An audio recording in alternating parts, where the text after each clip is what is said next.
My in-laws beat me until my bones broke. My husband told me it was my punishment for being disobedient. 3 days later, my in-laws came to the hospital to gloat, only to find my room empty. The next moment, a doctor said something that made them go home, open their door, and stare in stunned silence at the scene inside. When my mother-in-law's rolling pin slammed down on my left shin for the third time, I heard the sickening, sharp crack of bone. A violent pain, like an electric current, shot through my entire body. I collapsed onto the cold tile floor, my vision blurring with tears. The harsh kitchen light illuminated the contorted, furious face of my mother-in-law, Carol Harrison, and the cold, indifferent figure of my father-in-law, Robert, standing beside her with his arms crossed. "This is for talking back. This is for daring to say my cooking is salty," Carol panted. The rolling pin still held aloft. "When you're under the Harrison roof, you follow the Harrison rules. You think you're still some hotshot UCLA graduate? You barren hen." I curled into a ball, my left leg bent at a grotesque, unnatural angle. Every breath brought a fresh wave of agony. I tried to crawl toward the door, my fingers leaving weak, desperate streaks on the linoleum. "Michael! Michael!" I whispered my husband's name, my last sliver of hope. Footsteps approached from the living room. Michael Harrison, my husband, the man who, 3 years ago, under a sycamore tree on the university quad, had sworn to protect me for the rest of his life, walked slowly to the kitchen doorway.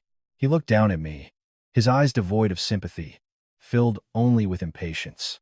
"What now? What is it this time?" He frowned, his gaze falling on my obviously deformed leg. But his expression didn't change. "Michael, my leg is broken." I managed through gritted teeth, cold sweat soaking my bangs. "Take me to the hospital, please, I'm begging you." Michael crouched down, but not to inspect my injury. He grabbed my chin, forcing my head up to look at him. "Eleanor, how many times have I told you? You need to be agreeable." His voice was terrifyingly calm. "My parents are elderly. Can't you just humor them a little? Do you always have to provoke them?" I stared at him in disbelief. "I just said the food was a little salty, that it wasn't good for their blood pressure."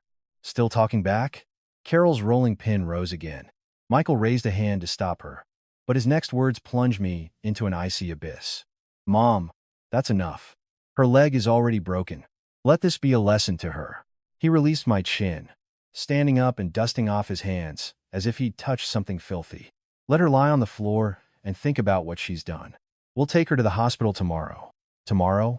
It was 8 p.m. My leg was already swelling to a horrifying size, each heartbeat a fresh tear of flesh and bone. "Michael, no, it has to be now. I could be permanently disabled." I grabbed his pant leg, begging shamelessly. He easily shook me off, looking down at me from his towering height. "Relax, you won't die. This is your punishment for being disobedient. Remember it." With that, he turned, put an arm around his mother's shoulder, and walked back to the living room. "Don't be angry, Mom. I ordered that roast duck you love. It'll be here soon. And Dad, weren't you saying you wanted to watch that new war movie? I found it in HD." The voices of the three of them faded, mingling with the sound of the TV turning on and their subsequent laughter. I was left alone in the kitchen, the physical pain merging with the profound cold in my heart. I closed my eyes, and the tears finally broke free. 3 years ago, I was a top graduate from UCLA, the cherished only daughter of loving parents. When I met Michael Harrison, he was so gentle, so considerate, swearing he would make me the happiest woman in the world. I believed him. Against my parents' strenuous objections, I moved with him to this small city in Ohio, 1,000 miles from home. After the wedding, everything changed. My mother-in-law began to find fault in everything I did. My successful career meant I was neglecting my family. My cooking wasn't to her taste. Even the way I smiled became a reason for her to rage. Michael went from trying to mediate, to staying silent, to eventually siding with his parents and criticizing me. A year ago, I had a miscarriage. My mother-in-law called me useless, and my husband began a campaign of cold, silent abuse. I wanted a divorce, but they had confiscated all my documents, my passport, my driver's license, my social security card. They monitored my phone. I had no way of even contacting my parents back in California. My phone was in my purse in the living room, unreachable. The kitchen window faced the backyard, a high-fenced space. Screaming for help would be useless. Time ticked by, second by agonizing second. The pain began to numb, my consciousness fading in and out. I could hear them eating in the living room, the sound of gunfire from the TV, punctuated by occasional bursts of laughter. Michael, are you sure she'll be all right? It was my father-in-law's voice, laced with a hint of hesitation. Don't go soft, Dad. She needs to learn her lesson, or she'll become completely unmanageable. Michael's tone was as casual as if he were discussing the weather. My coworker, old Bill, his wife wouldn't listen, so he beat her up and sent her to the hospital. Now she's as meek as a kitten. You can't spoil women. But her leg is broken. My mother-in-law chimed in. Don't worry, Mom, I asked around. A broken bone. You just rest for a few days, and you're fine. We'll deduct the medical bills from her salary. And that high-paying job of hers? She can quit. She needs to stay home and take care of you too. I closed my eyes, my nails digging into my palms until they drew blood. But the deepest pain was in my heart. Those words were knives, slicing away the last vestiges of affection I had for this marriage. Late into the night, they all went to their rooms to sleep. Not a single one of them came to check on me. I lay on the cold floor, my left leg completely devoid of sensation. The darkness pressed in like an inescapable net. But just as despair was about to consume me, a small voice echoed in my mind. Asterisk Eleanor. Are you going to die here? Like a stray dog no one cares about? Asterisk no. I couldn't. Using my right hand, I pushed myself up, inch by agonizing inch. 6 feet away was the corner of a kitchen cabinet. I remembered a forgotten drawer there, filled with spare kitchen tools, including an old, dull can opener. Its edge was worn, but it was sharp enough. It might have taken me an hour, maybe longer, to drag myself to that drawer. The moment I pulled it open, I nearly passed out from exhaustion, sweat and tears blurring my vision. The can opener lay there, its metal glinting coldly in the dim light. I wasn't going to use it to hurt anyone. That would only bring more trouble. I used it for something else, to pry open the small, sealed ventilation window on the kitchen's back door. A window I had never paid attention to before. It was small, but I was slender, faced with the instinct for survival. The pain seemed to recede. I dragged my broken leg, inch by torturous inch, through the frame and fell onto the damp grass of the backyard. The late autumn night air was frigid, but I felt a clarity I hadn't experienced in years. My phone, wallet, and ID were all inside, confiscated by them. I was penniless, with a broken leg, wearing only thin pajamas. But I was free, at least, for the moment.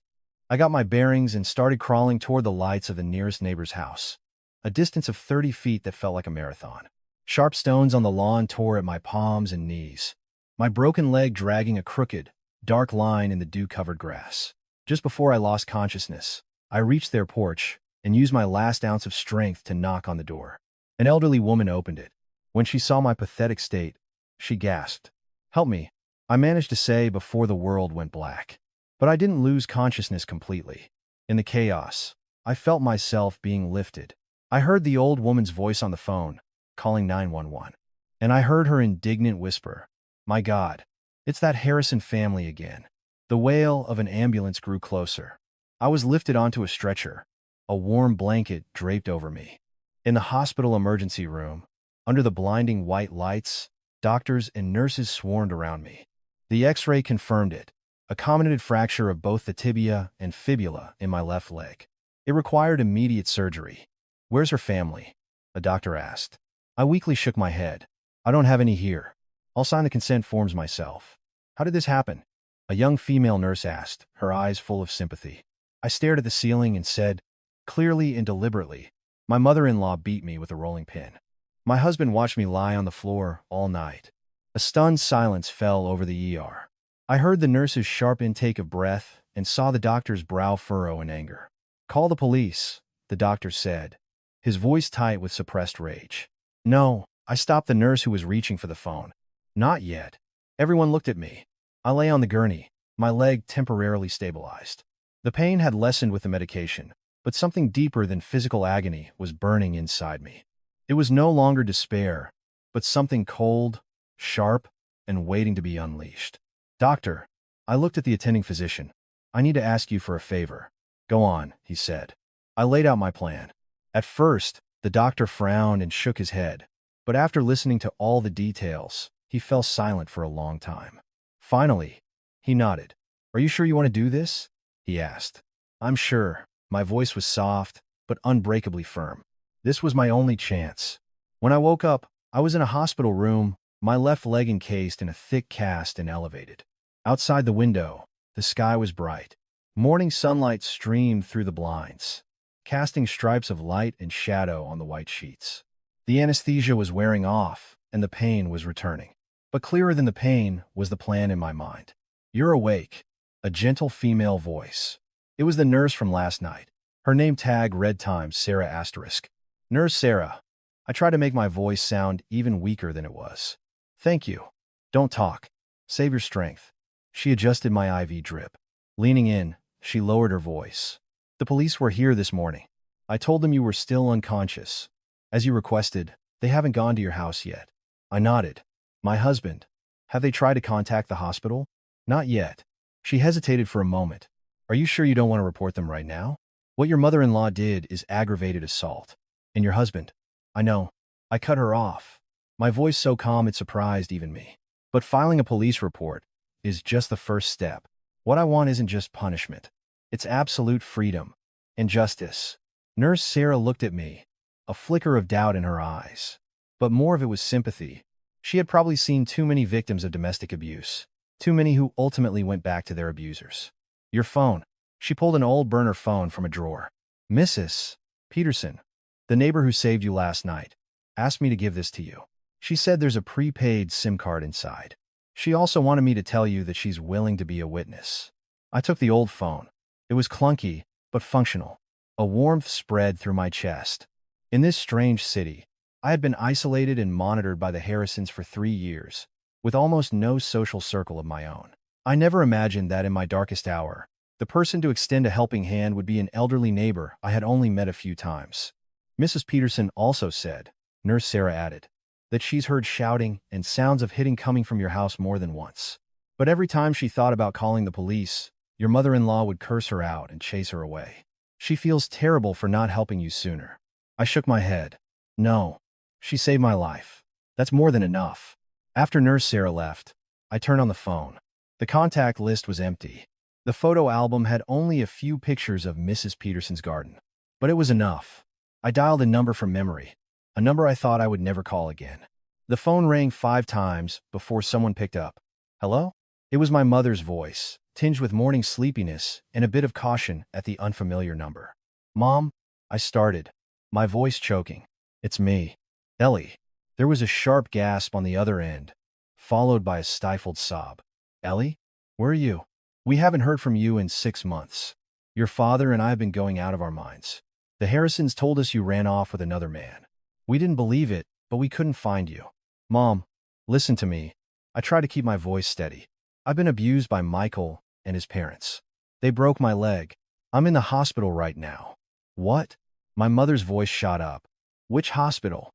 "We're coming right now." "No, don't come yet," I said quickly. "Listen to my plan. I need you and Dad to cooperate. But you can't show up here now. The moment the Harrisons know I've contacted you, they'll be on their guard." "But Ellie, your leg." "I've had surgery. It's not life-threatening." I paused. "Mom, for the past 3 years, I was wrong. I shouldn't have ignored you and Dad. I shouldn't have moved so far away. And I never should have stayed silent the first time they laid a hand on me. But I see things clearly now. I want a divorce. And I want to make them pay." There was silence for a few seconds. Then I heard my father take the phone. His voice was deep and strong. "Ellie, it's Dad. Tell me your plan. Your mother and I will give you our full support." The tears finally fell. For 3 years, for the sake of a so-called love, I had hurt the people who loved me most. My parents had been vehemently against this marriage, not because they looked down on Michael's background, but because they saw the controlling nature hidden beneath his gentle facade, the stubborn cruelty behind his parents' traditional masks. And I, blinded by love, had even said foolish things like I would disown them if they didn't let me marry him. I wiped my tears away. "First, I need a lawyer. The best divorce attorney you can find. Someone who specializes in domestic abuse and asset disputes. But don't let the Harrisons know you're the ones who hired him." "No problem. An old classmate of mine is a partner at a top law firm. I'll have him contact you." "Second, I need you to help me gather some things." I listed them in detail. Proof of my premarital assets. My pay stubs for the last 3 years the account was in my name. But Carol held the debit card and, most importantly, the medical records from my miscarriage a year ago, when my mother-in-law intentionally delayed taking me to the hospital, causing me to hemorrhage. That miscarriage. My father's voice trembled. They did that on purpose? I don't know for sure, I said honestly. But at the time, my mother-in-law said it was for the best, since who knows if it was even a Harrison. And Michael? He didn't say a single word in my defense. I heard my father's muffled curse, and my mother's weeping on the other end. There's more, I continued. I need you to help me rent an apartment for when I get out of the hospital. It has to be discreet, somewhere they can't find me. Ellie, just come home. Come home to us, my mother cried, having snatched the phone back. I will, Mom, but not yet. I looked at my cast-in-case leg. There are some things I have to finish here. After hanging up, I felt a strange sense of calm. 3 years of fear, humiliation, and self-doubt had, in this moment, solidified into something hard and resolute. I was no longer the submissive Eleanor Vance, desperate to trade compliance for a scrap of affection. A knock on the door. It was Dr. Evans, my attending physician. How are you feeling? He checked my IV in the cast. Dr. Evans, I remember last night you said my fracture could be used for a legal medical assessment. He paused for a second, then nodded. A comminuted fracture of the tibia and fibula. Even with successful surgery, there's a high probability of long-term complications affecting your mobility. If you want an official assessment, I can help you contact the hospital's legal department and a forensic examiner. Please arrange it for me, I said. But for now, don't put the results in my official medical chart. I'll ask you for it when the time is right. Dr. Evans looked at me intently. Miss Vance, I understand you want a divorce, but domestic abuse cases are notoriously difficult to prove, especially when a police report isn't filed at the scene. Your mother-in-law could easily claim you fell. Your husband could claim he knew nothing. I smiled, a smile that made Dr. Evans pause. That's why we need evidence, I said softly. Ironclad evidence. For the next 3 days, I put my plan into action. Through my parents, I connected with Mr. Adler, the lawyer. He secretly came to the hospital, and we mapped out a detailed strategy. He told me that since I hadn't filed an immediate police report, the chances of the DA pressing criminal charges were slim, unless new evidence emerged. However, in a divorce proceeding, domestic violence constitutes legal fault, which would entitle me to damages and give me an advantage in the division of assets. The problem, Mr. Adler said, is proof. I have a way. I told him my plan. After hearing it, Mr. Adler pushed up his glasses.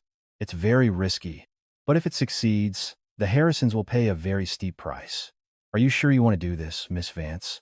It could be very painful for you. Compared to the last 3 years, it's nothing, I said calmly. At the same time, I asked Nurse Sarah to casually mention to other patients' families that there was a poor woman in room 304 whose husband and in-laws had broken her leg and hadn't visited once. The news spread like wildfire. By the second day of my hospital stay, several patients' families were already casting sympathetic glances as they passed my room. This was the public sentiment I needed to cultivate. On the morning of the 3rd day, Nurse Sarah hurried in, her voice low. They're here. Who? Your husband and in-laws. They're downstairs, asking for room 304. She looked at me nervously. You're really not going to see them? We're proceeding with the plan? I nodded. My heart was pounding, but my voice was steady. Help me pack my things and move me to the spare room. Then, inform Dr. Evans. Got it. Nurse Sarah took a deep breath and quickly started gathering my personal items. A few minutes later, I was moved to an empty room in the quietest corner of the floor. It was far from the nurse's station, discreet, and from the window of my old room, I could see a portion of the hallway. I sat in a wheelchair, hidden behind the door, peeking through the crack. A few minutes later, the familiar figures appeared. Michael led the way, carrying a fruit basket, a smirk playing on his lips. My mother-in-law, Carol, followed, dressed in her most expensive silk blouse, her hair perfectly coiffed. My father-in-law, Robert, walked with his hands behind his back, as if he were conducting an inspection. They stopped at room 304, my old room. Michael knocked. No answer.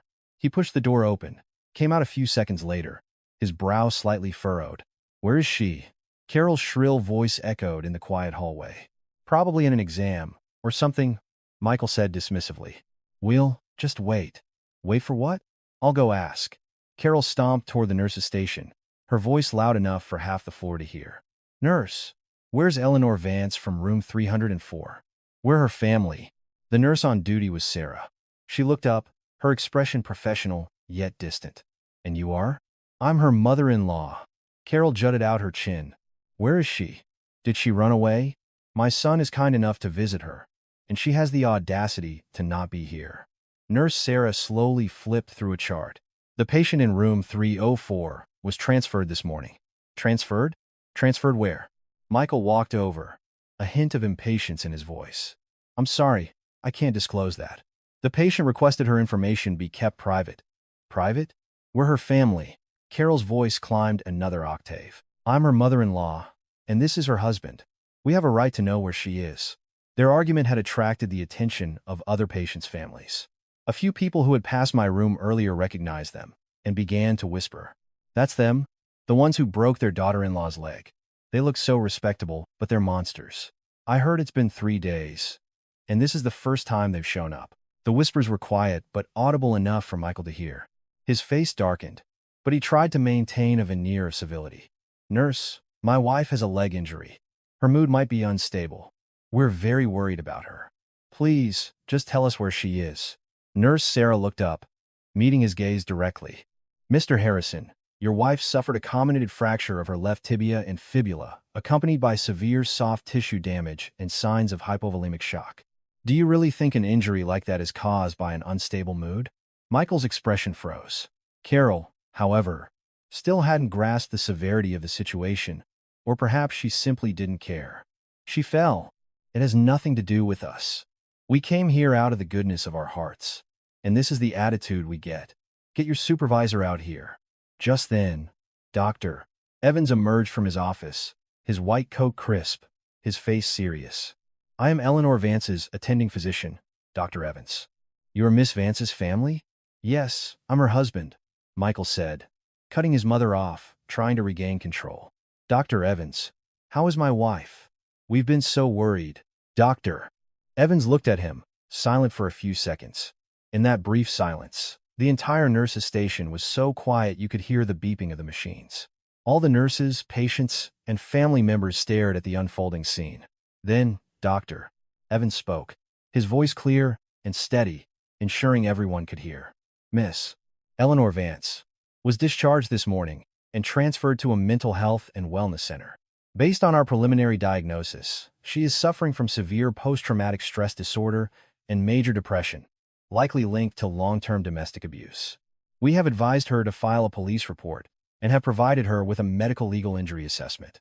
The report indicates her fractures were caused by repeated blows from a blunt object, completely inconsistent with injuries from a fall." He paused, his gaze sweeping over the three of them, their faces instantly turning pale. Furthermore, during her lucid moments, Miss Vance repeatedly stated that she was afraid to go home, afraid of being beaten again. Therefore, we respected her wishes and did not inform you of her whereabouts. If you insist on seeing her, I suggest you go through the police or her legal counsel." A dead silence. Then, Carol's shrill voice shattered it. "Lies. You're lying. That little bitch fell on her own. She's trying to scam us." "What domestic abuse? There's no such thing." But this time, no one was on her side. Every eye in the vicinity was like a needle, pointed at them, filled with undisguised contempt and anger. Michael's face went from white to red, then to a sickly green. He opened his mouth, as if to say something, but under Dr. Evans's calm gaze and the murmuring of the crowd, he couldn't utter a single word.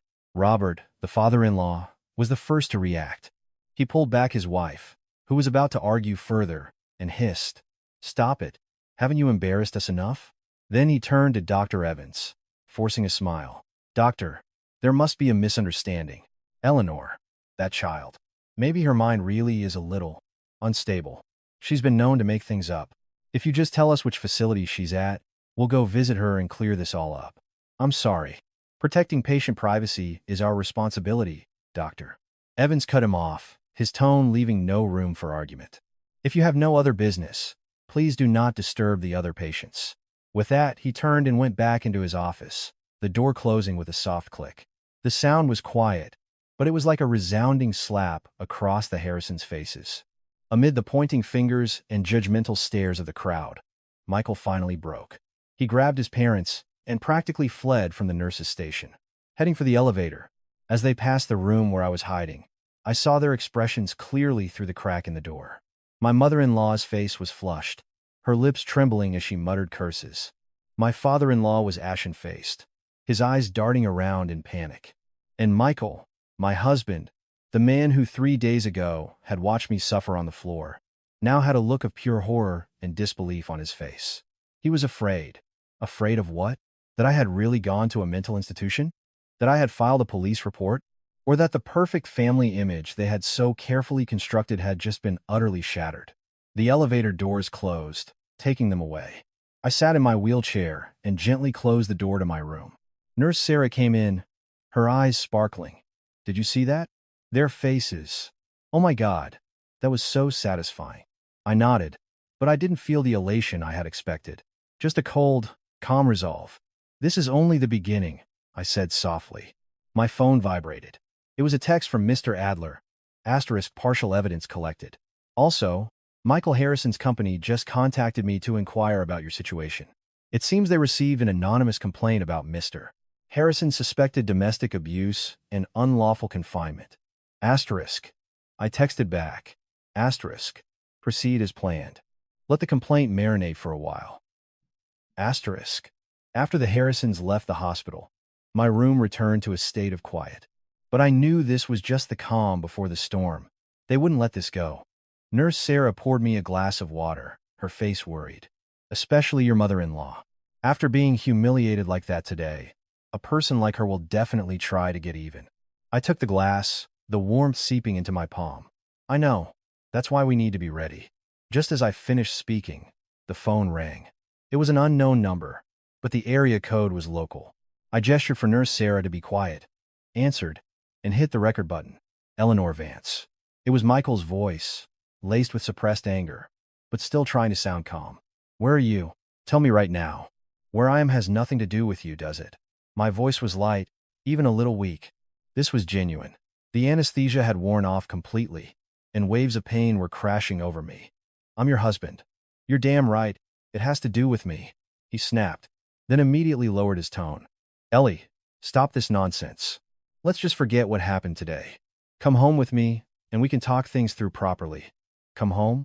I let out a soft laugh, which made him pause on the other end. Home to the place where I was beaten until my leg broke. Home to the place where I lay on the floor crying in agony while you all sat in the living room eating roast duck and watching TV. It was an accident, Michael said hurriedly. Mom didn't mean it. She just lost her temper. And you're not blameless either. Why did you have to talk back? Couldn't you have just let it go? The same old tune. For 3 years, every conflict was my fault. I was too headstrong, not gentle enough, not accommodating enough. My job was too demanding. I didn't care for the family. They were always right, always just trying to do what was best for me. Michael, I interrupted him, my voice turning cold. I have a comminuted fracture of my tibia and fibula. It will be at least 3 months before I can walk, and I might have a limp for the rest of my life. This was not an accident. This was aggravated assault. And you were an accomplice. What are you talking about? He was clearly panicking. What accomplice? Eleanor, I'm warning you. Don't go around spreading lies. If you dare call the police, if you dare say another word, you'll do what to me? I challenged. Beat me again? Or do what you did before, confiscate my phone, my ID, my bank cards, and lock me in the house? There was heavy breathing on the other end. After a few seconds, Michael's tone changed, becoming soft, laced with the same fake tenderness from when we were dating, a tenderness I hadn't heard in 3 years. Ellie, don't be like this. Whatever problems we have, we can sit down and work them out. Have you forgotten how good we used to be? I swear, it will never happen again. Just come home. I'll make Mom apologize to you. We can start over, okay? The old me might have softened, but the me of today only felt sick. Michael, I said calmly, there's nothing for us to talk about. My lawyer will be in contact with you to discuss the divorce. By the way, my medical legal injury assessment is complete. My lawyer advises me to press charges. Whether I do or not will depend on your behavior from now on. Lawyer? What lawyer? Eleanor, where did you get a lawyer? Did your parents find one for you? I knew it. Your parents have always looked down on me. look down on my family. Now they've finally found a chance to break us up, haven't they? His voice became shrill again, the carefully constructed tenderness shattering, revealing the raw, controlling monster beneath. They have nothing to do with this, I said. I'm the one who wants a divorce. As for the lawyer's fees, I'm paying for them with my own salary. Is there a problem with that? Oh, that's right. For the past few years, my debit card has been with your mother. She gave me a few $100s a month for allowance. When we divorce, we'll settle that debt properly. Michael was seething with rage. Eleanor Vance, do you have to go for mutually assured destruction? I'm telling you, you can have a divorce, but you won't get a single penny. You're my wife. What's yours is mine. And don't think I can't find you just because you're hiding. I have connections at the hospital. Then try. I cut him off, and I hung up. My hand was trembling slightly, but my heart felt liberated. For the first time in 3 years, I had fought back. For the first time, I had said everything I'd been holding inside. Nurse Sarah looked at me anxiously. Are you okay? Do you think he can really find you here? Not for a while. I shook my head.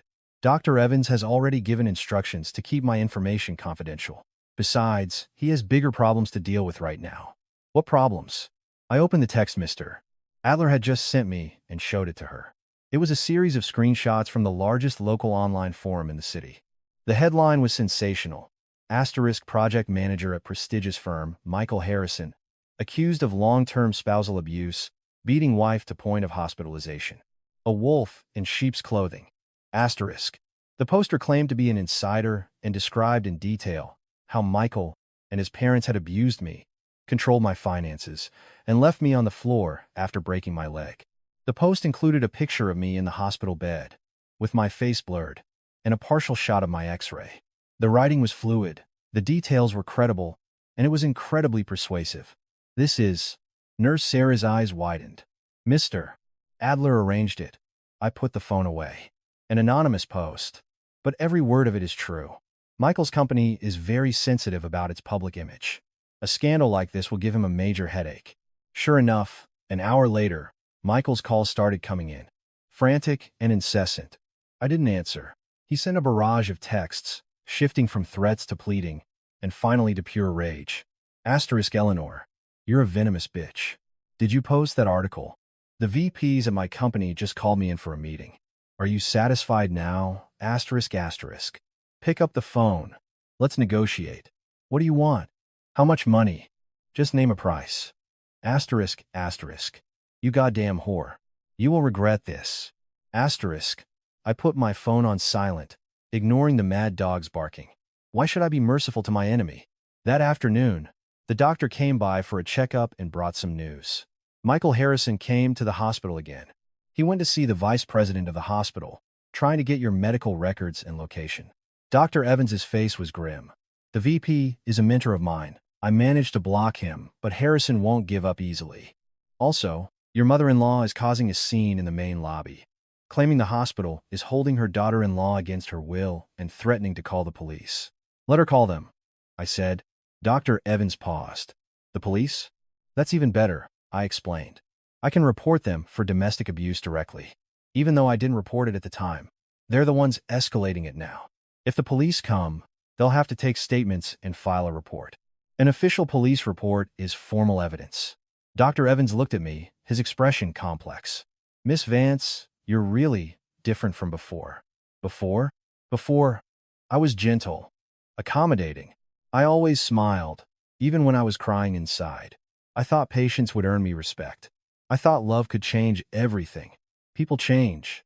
Dr. Evans, I said softly, when there's no other way out. After Dr. Evans left, I had Nurse Sarah contact Mrs. Peterson. Half an hour later, the kind old woman appeared in my room, carrying a thermos of chicken soup. You poor child, you've suffered so much. She held my hand, her eyes red. I knew from the start that family was no good. You were so bright and lovely when you first moved in. Look how thin you've become in just a few years. Mrs. Peterson, thank you for saving me. I squeezed her hand. But I might need your help with one more thing. Anything, dear. If I can help, I will. The Harrisons might come looking for you, asking about that night. If the police ask, please tell them the truth that you heard the sounds of hitting and shouting, that you saw me crawl out. But if the Harrisons come, just tell them you don't know anything. that you went to bed early and heard nothing. Mrs. Peterson was confused. But why? I saw everything. I want to testify for you. It's not time yet. I explained patiently. I want to let them make their moves first. The higher they climb, the harder they'll fall. If I show all my cards now, they'll have time to prepare their story, maybe even try to frame me. I want to wait until they've painted themselves into a corner, until they've put on a full performance for the police and the public. Then, I'll reveal the evidence and deliver the final, devastating blow. Mrs. Peterson didn't fully understand, but she nodded firmly. I trust you, dear. I'll do whatever you say. After seeing Mrs. Peterson off, dusk had fallen. The city lights began to twinkle, and from my window, I could see the glow of the distant commercial district. My phone lit up again. This time, it was my mother-in-law, Carol. I answered but said nothing. Eleanor Vance. You listen to me. Her voice was shrill and harsh. The background noise was loud. She was probably still in the hospital lobby. I don't care what games you're playing. You get your ass out here right now, or I'll make you pay. You think you can just hide? I'm telling you, my son found you once. He can find you 100 times. I know where your parents live. 2. You think I won't go to their workplaces and cause a scene? Make it so they can't show their faces in public either. I listened quietly. When she finished her tirade, I said softly, Mom. The other end went silent. It was the first time in 3 years I had called her mom with any semblance of intent, and it was after she had broken my leg. Everything you just said, my voice was calm, without a ripple. I've recorded it. Threats and intimidation are also evidence. Please, continue. The more you say, the better. I'll hand it all over to the police and my lawyer. And by all means, go to my parents' workplaces. My father is a retired Army colonel. My mother is an award-winning high school teacher. Who do you think people will believe? A respected veteran and a beloved teacher, or an old woman who breaks her daughter-in-law's leg and then throws a tantrum in a hospital? Who are you calling an old woman? You little bitch. I cut her off. Your son's boss has probably spoken to him by now, hasn't he? If his superiors find out his mother is of such character, do you think they'll keep him at the company? After all, an employee who can't even manage his own family affairs and causes a citywide scandal, what company would want him? You dare. If you dare to cost my son his job, I'll kill you. You and your son destroyed my leg and my life first. My voice finally wavered, but I quickly suppressed it. Oh, and you should probably remind your son. Under that online post, someone has already dug up a past work mistake of his that cost the company a lot of money. When a wall is about to fall, everyone gives it a push. Who knows how many other skeletons he has in his closet? There was dead silence on the other end, only heavy, ragged breathing. One last piece of advice, I said. Stop calling. Stop making scenes. Just quietly wait for my lawyer to contact you about the divorce. If you cooperate, I might consider not pressing criminal charges for the assault. If you continue to harass me, I paused. Then enunciated each word, clearly make sure the Harrison name is ruined in this city forever. I hung up and blocked the number. Then, I opened my messaging app and sent a text to Mr. Adler. Asterisk. We can proceed to the next step. Also, find a way for Michael Harrison's company to accidentally hear the recording of his mother threatening me today. Asterisk. After sending the message, I leaned back against the headboard and looked at my thick, white cast. The pain was still there, but it was no longer unbearable. The day after I hung up on my mother-in-law, the HR manager from Michael's company contacted Mr. Adler again. This time, his tone was completely different. Mr. Adler, regarding Mr. Michael Harrison's family matters. Our company in principle does not interfere. However, some untrue statements have recently appeared online, which have had a certain impact on our corporate image. The HR manager's voice was clear over the speakerphone in the quiet hospital room. We would like to know if Miss Vance truly intends to file a police report. If so, when might that be? Mr. Adler glanced at me. My client is indeed considering filing a report, but the specific timing depends on the attitude of Mr. Harrison's family. His tone was professional and distant. However, the online posts were not published by us. As an attorney, I would advise your company to focus on whether your employee's conduct violates company policy, rather than trying to intervene in his domestic disputes. There was a pause on the other end. I understand, but the project Michael Harrison is in charge of is at a critical stage. If his personal problems are affecting his work, that is an internal matter for your company, Mr. Adler said smoothly. My client is only concerned with two things: the divorce and the legal accountability for the assault. Also, a quick reminder, Mr. Harrison's mother called and threatened my client yesterday. We have the recording. If a similar situation occurs again, we will immediately file a police report and consider making parts of the recording public. Threats? The HR manager's voice changed. Mr. Adler, we were completely unaware of this. Well, now you are, Mr. Adler said. My client hopes for a peaceful resolution, but that is contingent on the other party ceasing all harassment and threats. Otherwise, we will not hesitate to use every legal means at our disposal. After the call ended, Mr. Adler put his phone away. Michael Harrison won't last long at that company. They're currently bidding for a major government contract and are extremely sensitive about their image of social responsibility. They will absolutely not tolerate this kind of scandal. Good, I said, looking down at my phone. The barrage of messages from Michael had continued, shifting from rage to pleading, and now to panic. Ellie, I was wrong. Can we please talk this out properly? The company is about to fire me. You know how hard I worked to get to this position. Mom knows she was wrong. She was just overwhelmed with anger. The lawyer said, whatever you want is negotiable. The house, the car, money, anything. Just don't destroy me. I'm begging you. I didn't reply to a single one. That afternoon, an unexpected visitor arrived. My father-in-law, Robert Harrison. He came alone, carrying a fruit basket, looking awkward and out of place in the doorway. Nurse Sarah was about to stop him, but I shook my head. Let him in. Robert came in, placed the fruit basket on the bedside table, and stood at the foot of the bed without sitting down. He looked much older than he had 3 days ago. His eyes were puffy, and his back was slightly hunched. Eleanor, he began, his voice hoarse. How's your leg? You can see for yourself. It's broken. In a cast. Can't get out of bed for 3 months, I said calmly. I might have a limp for the rest of my life. A muscle in his jaw twitched. He looked down, unable to meet my eyes. That day, I couldn't stop your mother. You didn't times not stop times her. I corrected him. You thought it would be good to teach me a lesson. Your son thought so too, didn't he? Robert opened his mouth, but no words came out. The room was silent for a long time. The sound of traffic from the street outside only made the room feel more desolate. Eleanor. He finally spoke again, his voice lower. Do we have to get a divorce? Michael. He knows he was wrong. He really does. Look, his job is about to be gone. That's a big enough blow. And your mother, Carol. She regrets it too. She just has a hot temper. She's not a bad person at heart. We're family. What can't we overcome? Why do we have to make such a scene and get divorced? I looked at him. The man who, in my memory, was always quiet and subservient to my mother-in-law. Now, his face was etched with exhaustion and fear. He wasn't sorry about my leg. He wasn't sorry about his son's violence. He was afraid of the scandal, of his son losing his job, of the Harrison family losing face. Family, I repeated the word, letting out a small, bitter laugh. Dad, in the last 3 years, have you ever really treated me as family? Robert was stunned. The first year I married into your family, you demanded my debit card, saying you'd manage it for me. Did you say a word? Every day after work, I had to cook, do the dishes, clean the house, and wait on the 3 of you. If I did anything to displease your wife, I was berated.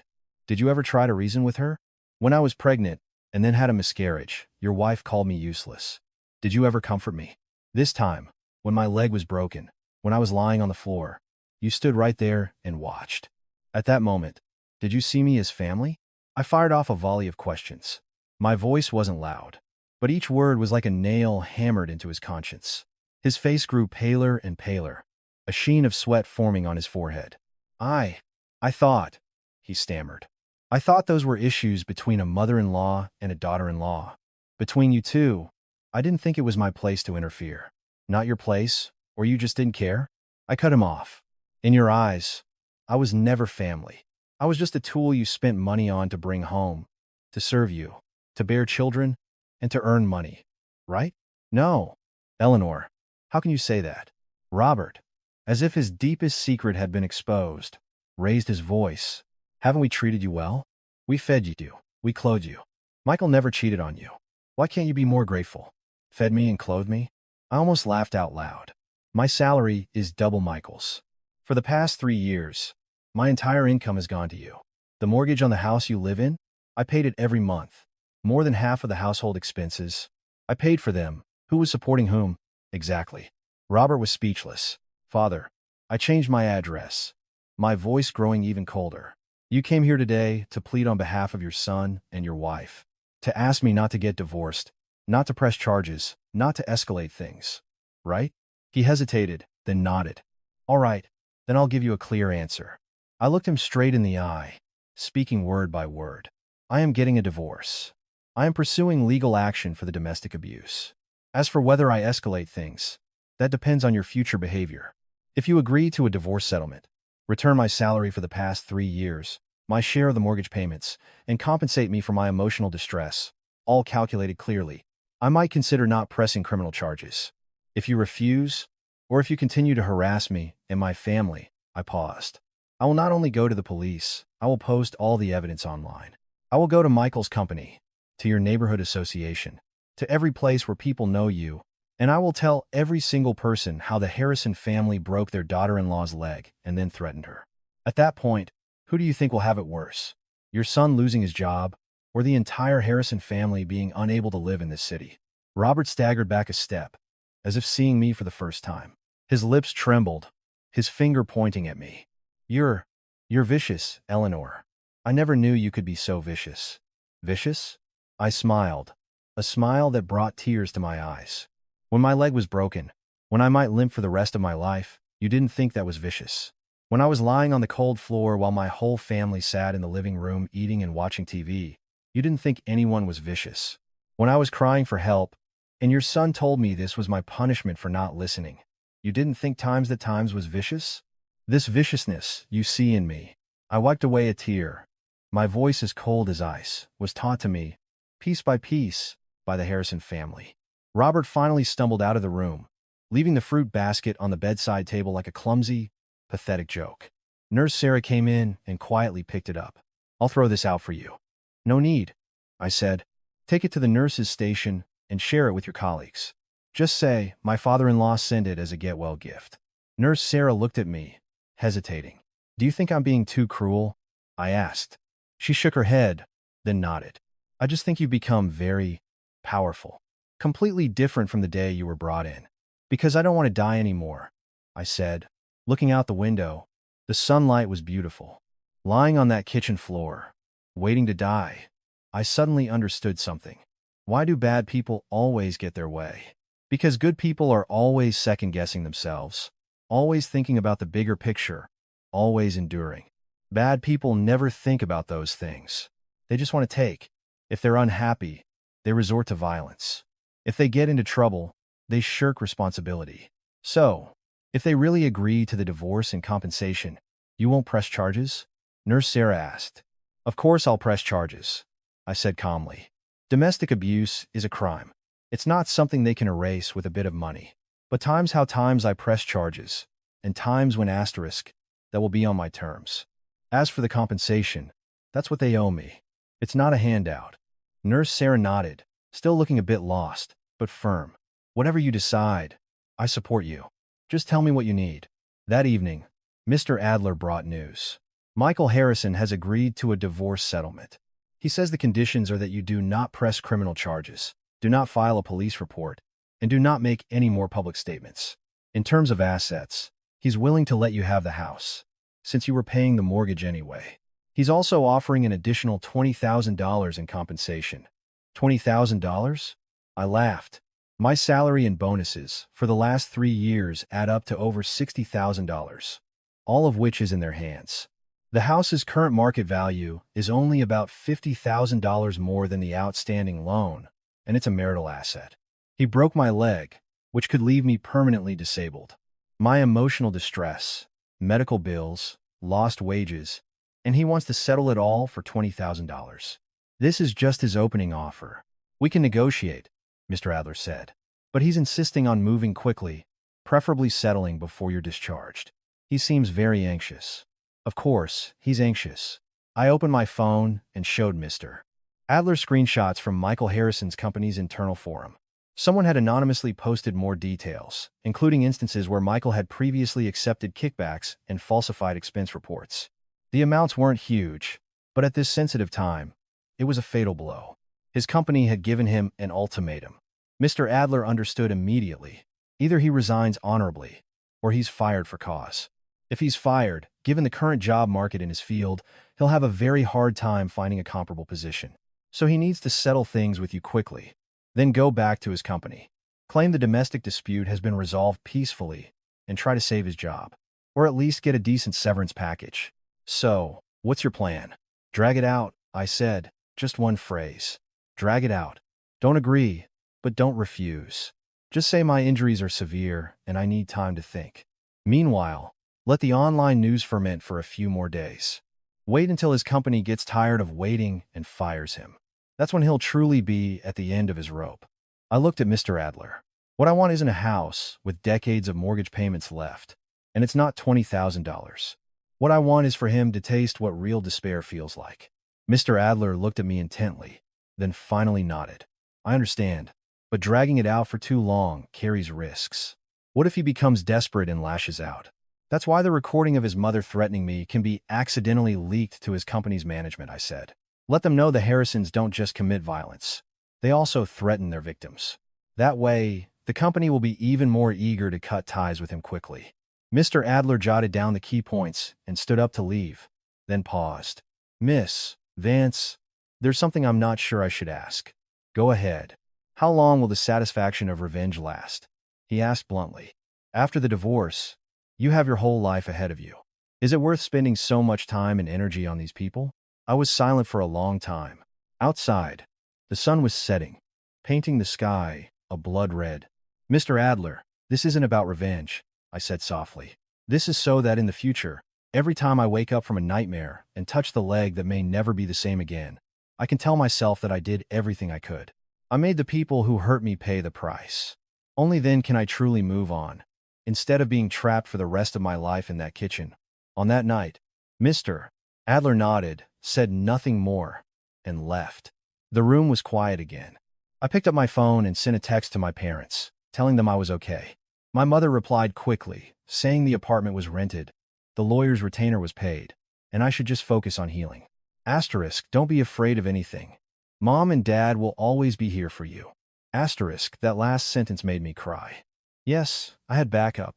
I was not alone. And Michael Harrison would soon discover that the wife he thought he could control and trample had a force behind her that he couldn't afford to provoke.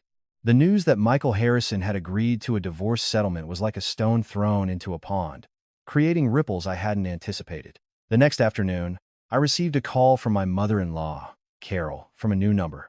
Her voice was unusually weary, even tinged with a pleading tone I had never heard before. Eleanor, she began, making me think for a second I had the wrong number. I want to talk to you. I said nothing, waiting for her to continue. Look, Michael knows he was wrong. He really does. We'll give you the house and some money. Can't we just part amicably? Why do we have to drag this through the courts and become a laughingstock? She paused, her voice dropping lower. I'm sorry. That day, I was wrong. I was just so angry. I lost my head. You know my temper. I can't control it when I get worked up. But you weren't entirely blameless either, were you? If you had just been a little more accommodating, I wouldn't have. Apologize. I cut her off softly. Are you talking about breaking my leg? The other end went silent. If that's what this is about, I don't accept it, I said calmly, without a trace of anger. An apology is for an unintentional mistake. You took a rolling pin and hit me once, twice, 3 times, until my bone shattered. That was intentional assault. If I had a knife in my hand at that moment, who do you think would be lying in the hospital right now? You? What are you saying? Her facade shattered instantly, her voice becoming shrill again. Eleanor, Vance, I'm trying to be nice to you. I'm telling you, don't push your luck. Giving you the house is already generous. What more do you want? Do you really think we're afraid of you? Then let's not negotiate, I said. Let Mr. Adler talk to you. And by the way, the recording of you threatening me yesterday, I've already given it to him. If I receive any more harassing calls, or if my parents are disturbed in any way, that recording will immediately be on the desks of the police and Michael's superiors. You recorded me? You bitch, you dared to record me. She shrieked. Why wouldn't I? I retorted. You dared to beat someone with a weapon. What's a little recording? And don't let me hear you call me a bitch again, or I'll show you what a bitch backed into a corner is capable of. I hung up. A few minutes later, the phone rang again. This time it was Michael, from another new number. Eleanor, what the hell do you want? His voice was hoarse, a mixture of exhaustion and the fury of a drunk. Mom apologized to you. We're giving you the house. We're giving you money. What more do you want? Do you have to drive my entire family to their graves before you're satisfied? Michael, I leaned back against the headboard, looking at my cast. Are you in pain right now? He was taken aback. The company is threatening to fire me. Do you find that painful? Your mom had to humble herself and apologize to me. Does that feel painful? Your dad is caught in the middle, torn and miserable. Does that feel painful? I asked, one question after another. Well, let me tell you something. I cut him off. For the last 3 years, every single day of my life has been 100 times more painful than what you're feeling right now. When I was lying on the kitchen floor with a broken leg, listening to your family eat and laugh in the living room, my pain was 1,000,000 times greater than yours. Michael, this is just the beginning. Everything you did to me, I'm going to return to you, piece by piece. I could hear the sound of heavy breathing on the other end, then a crash as something was thrown. He was breaking things. You're insane. Eleanor Vance. You're a fucking lunatic, he roared. Yes, you all drove me to it. I laughed. Enjoy the ride. It's not over yet. I hung up again, blocked the number, and the world was quiet. But I knew this was just a brief lull. Neither Michael nor his mother were the type to take defeat lying down, especially Carol, who was used to getting her way. Hitting a wall like me, she would never let it go. Sure enough, that afternoon, Nurse Sarah rushed in, looking pale. Ellie, your mother-in-law is downstairs again. This time she brought 2 other women with her. They look like relatives. They're making a huge scene in the lobby, demanding to see you, saying the hospital is hiding you and they want an explanation. Security is trying to stop them, but they're just lying on the floor, screaming and crying, attracting a huge crowd. What about security? They're trying, but your mother-in-law is just playing dead on the floor. Doctor, Evans has already reported it to the hospital administration. But this is terrible for the hospital's reputation. And it seems they know you're roughly on this floor. They're blocking the elevators and stairs, asking everyone they see where Eleanor Vance from room 304 is. I frowned. It seemed Robert's visit yesterday had revealed some information. Or Michael really did have a contact inside the hospital. What exactly are they saying? They're saying you're mentally unstable, that you have violent tendencies, that you beat your mother-in-law at home and then injured yourself. And now you're hiding in the hospital to frame them. Nurse Sarah was indignant on my behalf. It's all lies. Complete slander. Call the police, I said. What? But call the police. Report a disturbance of the peace at the hospital and slander, I said calmly. Let the police handle it. But if the police come, they'll surely say, let them talk. I cut her off. The more they say, the better. Sarah, please, use your phone and record them making a scene downstairs. Especially the parts where they claim I hit them and self-harmed. Don't miss a single word. Nurse Sarah's eyes lit up. I get it. Evidence. Exactly. Also, inform Dr. Evans and the administration that the hospital doesn't need to get involved. Just hand it over to the police. If the police need me, I can provide a statement, but I won't see them before that. Sarah nodded and hurried off. I picked up my phone and texted Mr. Adler. Asterisk. The Harrisons are causing a scene at the hospital. I've called the police. Get ready. We can initiate the next step. Asterisk, Mr. Adler replied quickly. Asterisk, understood. Documents are prepared and can be released at any time. Asterisk. Half an hour later, I heard police sirens from downstairs. Another 20 minutes, and everything was quiet again. Sarah returned, excitedly holding up her phone. I got everything. Your mother-in-law. The things she said were unbelievable. She even lay on the floor, screaming that the hospital staff were beating her. She wasn't even scared when the police showed up, just kept wailing. Then the police threatened to arrest her for obstruction, and she jumped right up. But they took them all to the station anyway, to mediate. What about the 2 women she brought with her? They claimed to be your relatives, an aunt and a cousin. At first, they were adding to the chaos. But when they saw the police were serious, they backed off immediately, claiming they didn't know anything. and were just dragged along for support. Sarah rolled her eyes. A bunch of fakes. What did the police say? They said they'd take a report. They have your information and said they might need you to come to the station to give a statement when you're feeling better. Sarah paused. But the police seemed a bit biased. They said your mother-in-law is elderly and emotional, that it's understandable, and that you should also be understanding, that it's a family matter, and you should try to resolve it through negotiation. I gave a cold smile. Family matter. Understanding. Domestic abuse is never just a family matter. It's a crime. But too many people, including some law enforcement officers, still cling to the old mindset of not wanting to interfere in domestic disputes, preferring to mediate and move on. It didn't matter. I had plenty of patience. That evening, another unexpected visitor arrived. It was Michael's direct supervisor, Director Miller. He was in his 40s, dressed in a sharp suit, carrying a fruit basket, looking a bit embarrassed as he stood at my door. Miss Vance, I apologize for the intrusion. I'm Michael Harrison's department director, David Miller. I had Nurse Sarah let him in. Director Miller, please have a seat. I gestured to a chair. Director Miller stood at the foot of the bed, wringing his hands. Miss Vance, I've heard about your situation. First, on behalf of the company, I'd like to extend my sympathies. We are all very sorry that this has happened. Thank you, I nodded, waiting for him to continue.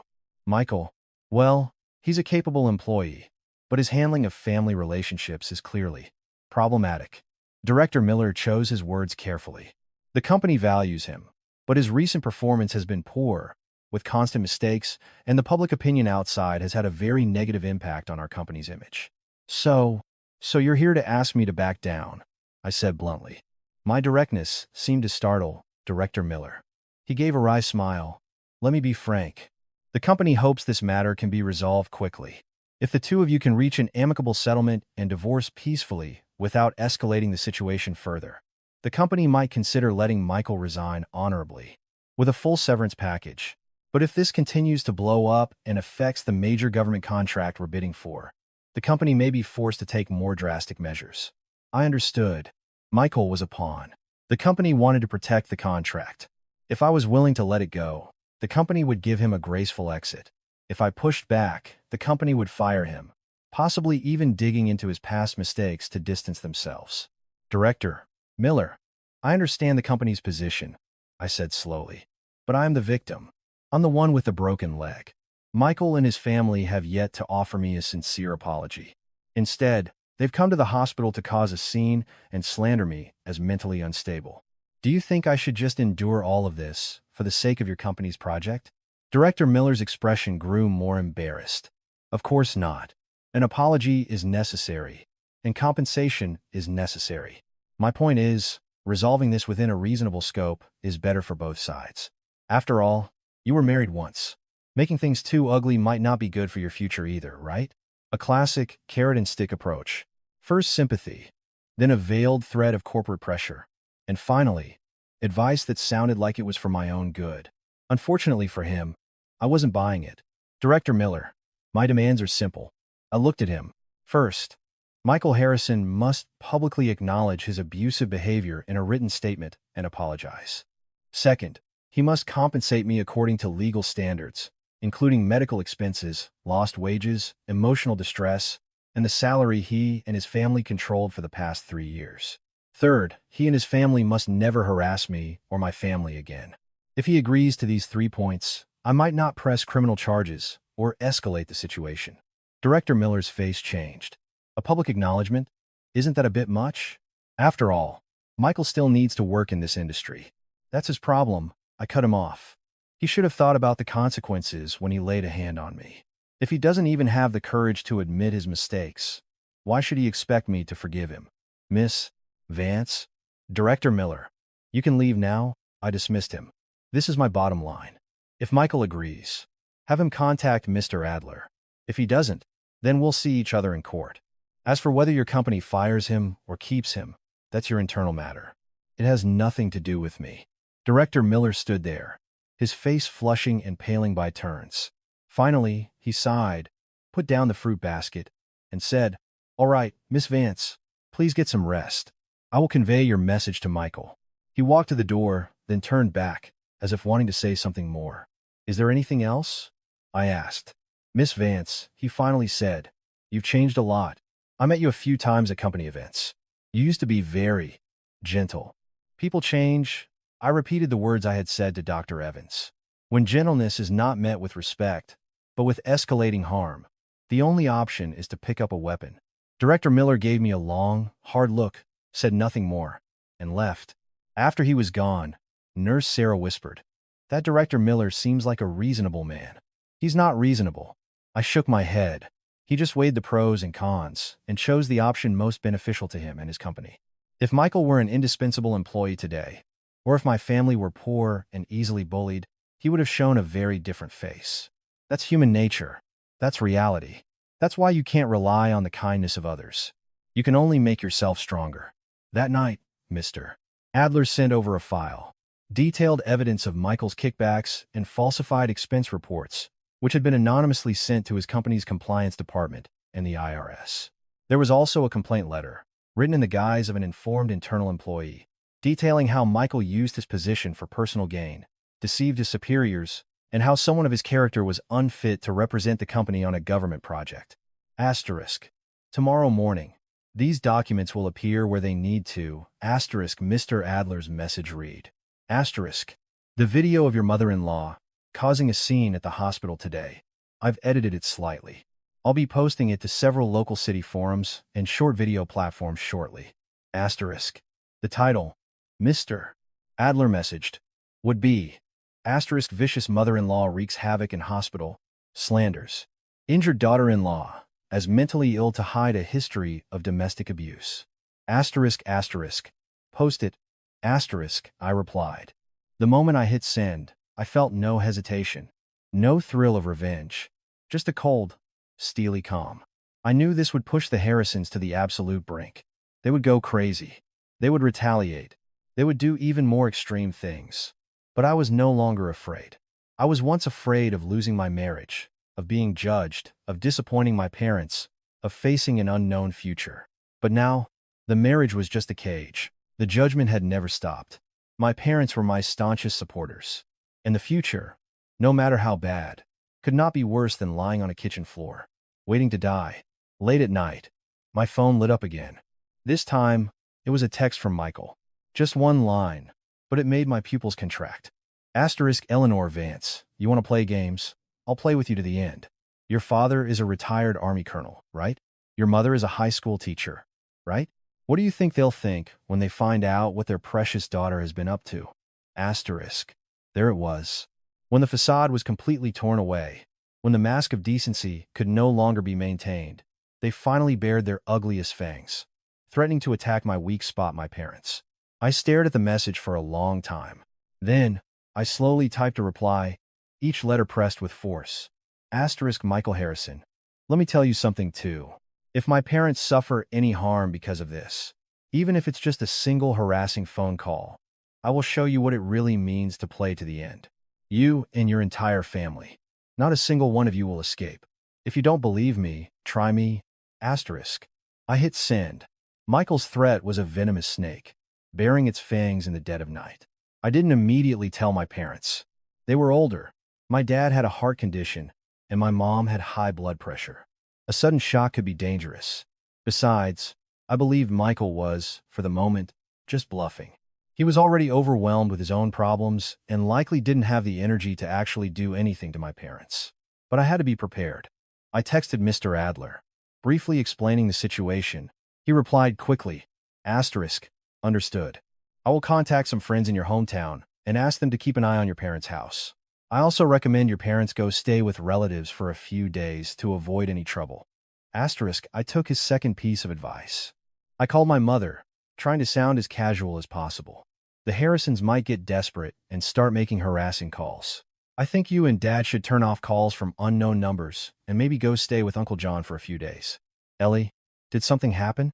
My mother's voice was filled with worry. Are they bothering you again? No, it's just a precaution. I try to keep my voice steady.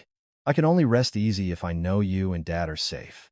Oh, and isn't Dad's old Army buddy, Mr. Davis, a captain in the local police department? If it's convenient, maybe just give him a heads up about the situation. He doesn't need to do anything. just so he's aware. My mother was silent for a few seconds. Ellie, tell me the truth. What are you doing? I know you're hurt and angry, but don't do anything reckless. Don't get yourself into trouble. I won't, Mom. I clutched the phone. I'm just taking back what's mine and making them pay the price they deserve. All within the bounds of the law. I won't cross any lines. After hanging up, I stared out at the pitch-black night. The city that never sleeps, its distant skyscrapers blinking like countless cold, unfeeling eyes. Asterisk, Michael Harrison. You want to play dirty? Fine. I'm ready. Asterisk. The next morning, Nurse Sarah brought my breakfast. Her expression a little strange. Ellie, have you seen the news? What news? She handed me her phone. The local news app had sent a push notification. The headline caught my eye. Asterisk, family member of public servant suspected of domestic abuse. Online rumors spark controversy. Asterisk. The article was deliberately vague. It didn't name Michael, but it hinted that the abuser was a family member of a certain public agency employee, and it quoted online comments suggesting the victim's mental state was unstable, and her account might not be credible. It ended with a call for people to approach online information rationally, and to avoid harming innocent people. Nurse Sarah's face was red with anger. This is a complete reversal of the truth. They've bought off the media. They haven't bought them off, I said calmly after reading the article. They're applying pressure. Michael's father, Robert, was a mid-level manager at the Department of Transportation before he retired.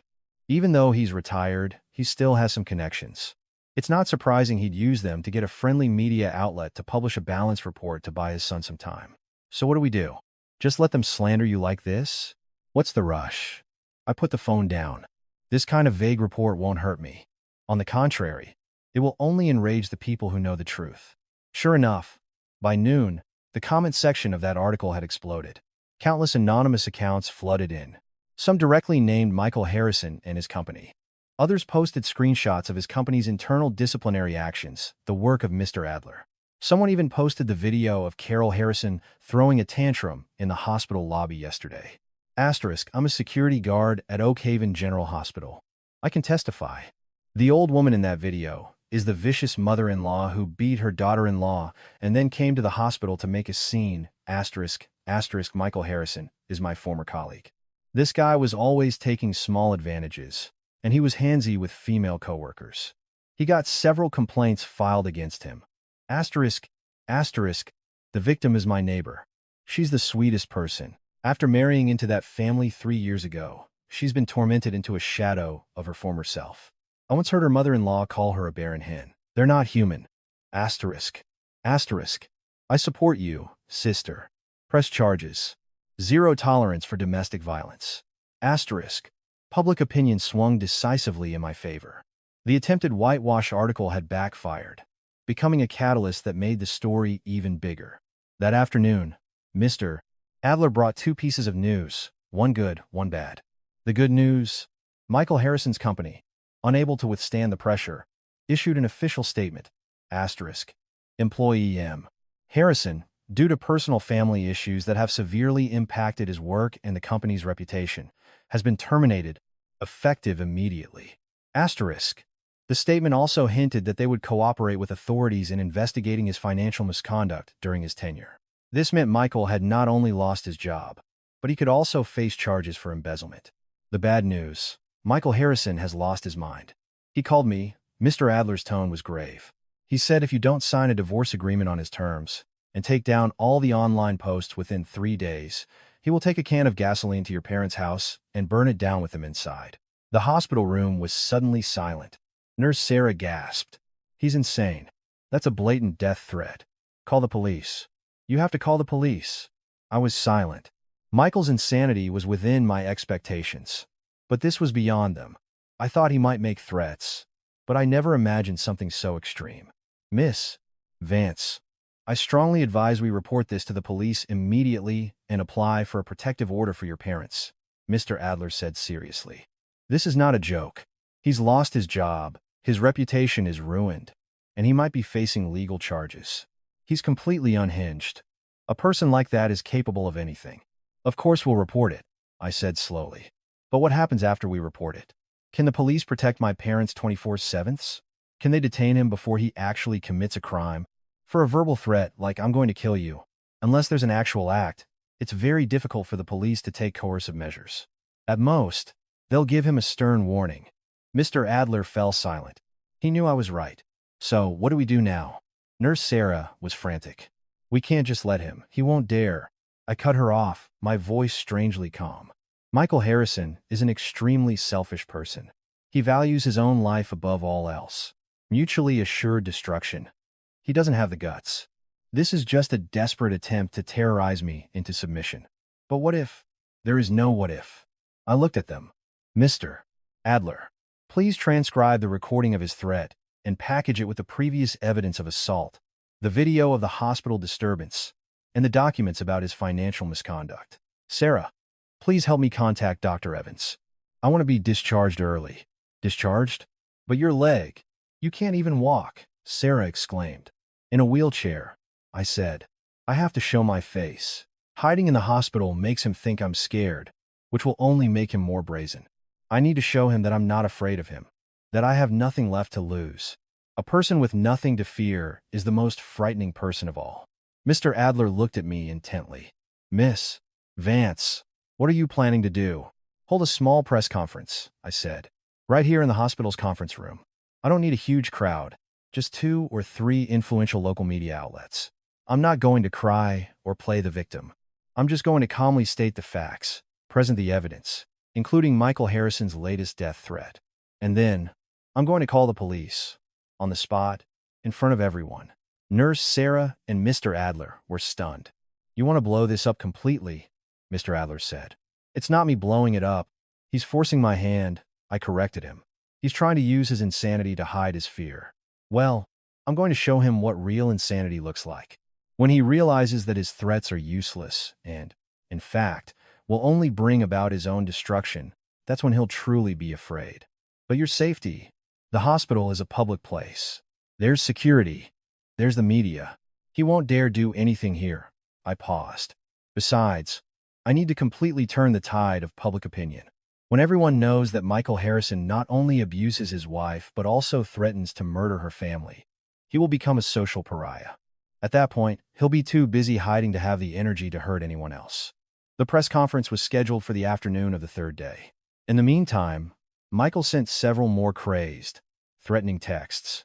One night, he called, drunk, screaming into the phone that he knew which hospital I was in and that he would make my death a slow and painful one. I recorded every text, every call, and gave them to Mr. Adler. My parents were safe at my uncle's house. My father's old army buddy, Captain Davis, after learning of the situation, had arranged for 2 plainclothes officers to keep an eye on my uncle's neighborhood. My mother cried several times on the phone, but in the end, she chose to trust and support me. "Ellie, all I want is for you to be safe," she said through her tears. "Nothing else matters." "No, Mom. It all matters," I said. "Safety is important, but so is dignity. If I back down now, I will live under the shadow of the Harrison's terror for the rest of my life, and you and Dad will never have a moment's peace." On the morning of the press conference, Dr. Evans came to check on my leg personally. "It's healing well, but absolutely no weight on it. Even in the wheelchair, be careful not to re-injure it." He frowned. "Miss Vance, are you sure you want to do this? Public opinion is already on your side. There's no need to personally appear and escalate the conflict." "Dr. Evans, how much more escalated can it get?" I asked calmly. "He's already threatened to burn my parents alive. If I don't show my face, he'll think I'm scared and become even more reckless. Only by showing him that his threats have no effect on me, that they, in fact, turn him into a public spectacle, will he stop." Dr. Evans sighed and stopped trying to persuade me. He just had the nurse prepare some pain medication and a mild sedative for me, just in case. At 2 p.m., in a small conference room at the hospital, reporters from 3 local media outlets were present, along with 2 representatives from a passionate online community. They were the rational voices who had supported me online and had proactively contacted Mr. Adler, hoping to witness the event firsthand. I was wheeled into the room by Nurse Sarah, my left leg in its thick cast. I wore no makeup, just a loose-fitting hospital gown. My face was pale from the blood loss and pain, but my back was straight, and my gaze was calm as I looked at each person in the room. I didn't cry. I didn't play the victim. I didn't rail against them in anger. I just recounted the facts in the calmest voice I could manage. The 3 years of marriage, the extreme control of my in-laws, my husband's progression from indifference to complicity, the long-term emotional abuse and financial control, the process of having my leg broken, the night I was left for dead, and the subsequent threats, harassment, slander, and the latest death threat. With each point, Mr. Adler presented the corresponding evidence, the x-rays, the medical legal assessment, the audio recordings, the screenshots of the texts, the hospital security footage, the video of Carol's tantrum, the termination letter from Michael's company, and even the article that had tried to whitewash the story. Finally, I played the most recent recording of Michael's phone call. His drunken, slurred voice, full of vicious curses and death threats, echoed through the quiet conference room. Eleanor Vance, you ruined me, and you're not going to live to enjoy it. I know where your parents are. If I can't find you, you think I can't find them? At worst, we all die together. We all burn. The recording ended. The room was deathly silent. The reporters were scribbling furiously. The two online community representatives had faces full of rage. This is everything I have experienced over the last 2 weeks, I said, my voice a little hoarse but clear. I'm holding this press conference today not to gain sympathy or to incite public opinion. I just want to tell Mr. Michael Harrison and everyone who thinks like him, domestic violence is not a family matter. It is a crime. Threats and intimidation will not silence the victim. They will only bring the hammer of justice down faster and harder. I paused, my eyes meeting those of a female reporter in the room. Miss Chang, I remember you reported on our city's domestic violence statistics. On average, for every 10 domestic violence calls to the police, only 1 case ever makes it to the judicial system. Why is that? The reporter was taken aback, then quickly replied, it's difficult to gather evidence. Victims often choose to endure it, or drop the charges out of fear, economic dependence, or for the sake of keeping the family together. Exactly. I nodded. Because the abuser is often fearless, while the victim has too much to worry about.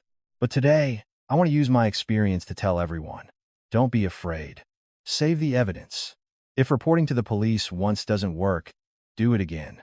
If one agency won't take your case, find another. There is always a place in this society where reason prevails. There are always laws to protect you. With that, I turned to Mr. Adler and nodded.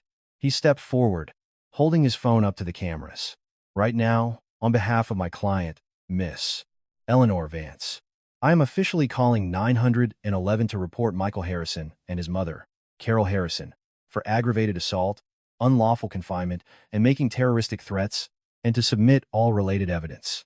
He pressed the call button and put it on speaker. Asterisk beep, beep, beep. Asterisk 911. What's your emergency? A clear female voice came from the speaker. Every camera in the room focused on that phone. Hello, I'd like to report a crime. Mr. Adler's voice was steady and clear. He gave his name, my ID number, the location of the incident, a summary of the events, and the names and details of Michael and Carol Harrison. The entire call lasted about 5 minutes.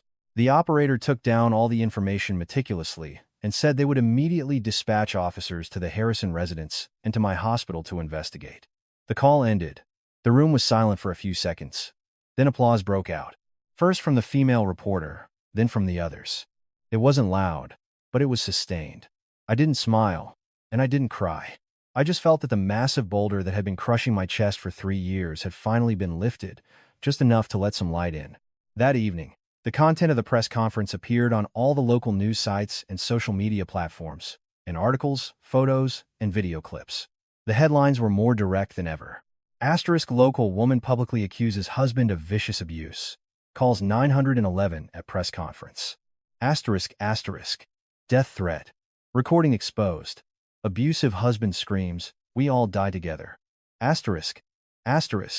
She is silent. No more. A domestic abuse survivor's final stand. Asterisk public opinion was completely ignited. The names Michael Harrison and Carol Harrison, along with their photos taken from wedding pictures and Michael's old company website, were shared countless times. The comments were a deluge of condemnation. Robert Harrison's connections were now useless. Some people even started digging into whether he had any issues before his retirement. And what were the Harrisons doing while all this was happening? According to the limited information Mr. Adler could get from the police, the case was now under active investigation officers. had been dispatched to the Harrison residence and the hospital within an hour of the 911 call. At the Harrison house, Carol initially tried to play the victim, but a stern warning from the police made her reluctantly submit to questioning. Michael was not home, and his phone was off. Robert kept repeating family matter, misunderstanding, and my daughter-in-law is mentally unstable. At the hospital, the police took a detailed statement from me, collected copies of all the evidence I provided, and left their contact information, telling me to be careful and call immediately if anything happened. After the police left, I leaned back in my wheelchair, feeling a wave of exhaustion. It wasn't fear, but the release of a string that had been pulled taut for too long. Nurse Sarah poured me a glass of warm water and whispered, "Michael's father was here." Security stopped him downstairs. "He said he wanted to see you one last time, to talk privately." "I won't see him." I shook my head. "Tell security that no one from the Harrison family is allowed near my room. If they try to force their way in, call the police immediately." "Understood." Robert waited downstairs for a long time, until it was completely dark, before he left. I didn't know what he wanted to say, and I didn't want to know. It would just be more threats, more empty promises, more manipulation. But we were past the point of talking. At 9 p.m., my phone rang. It was a completely unknown local number. I answered but said nothing.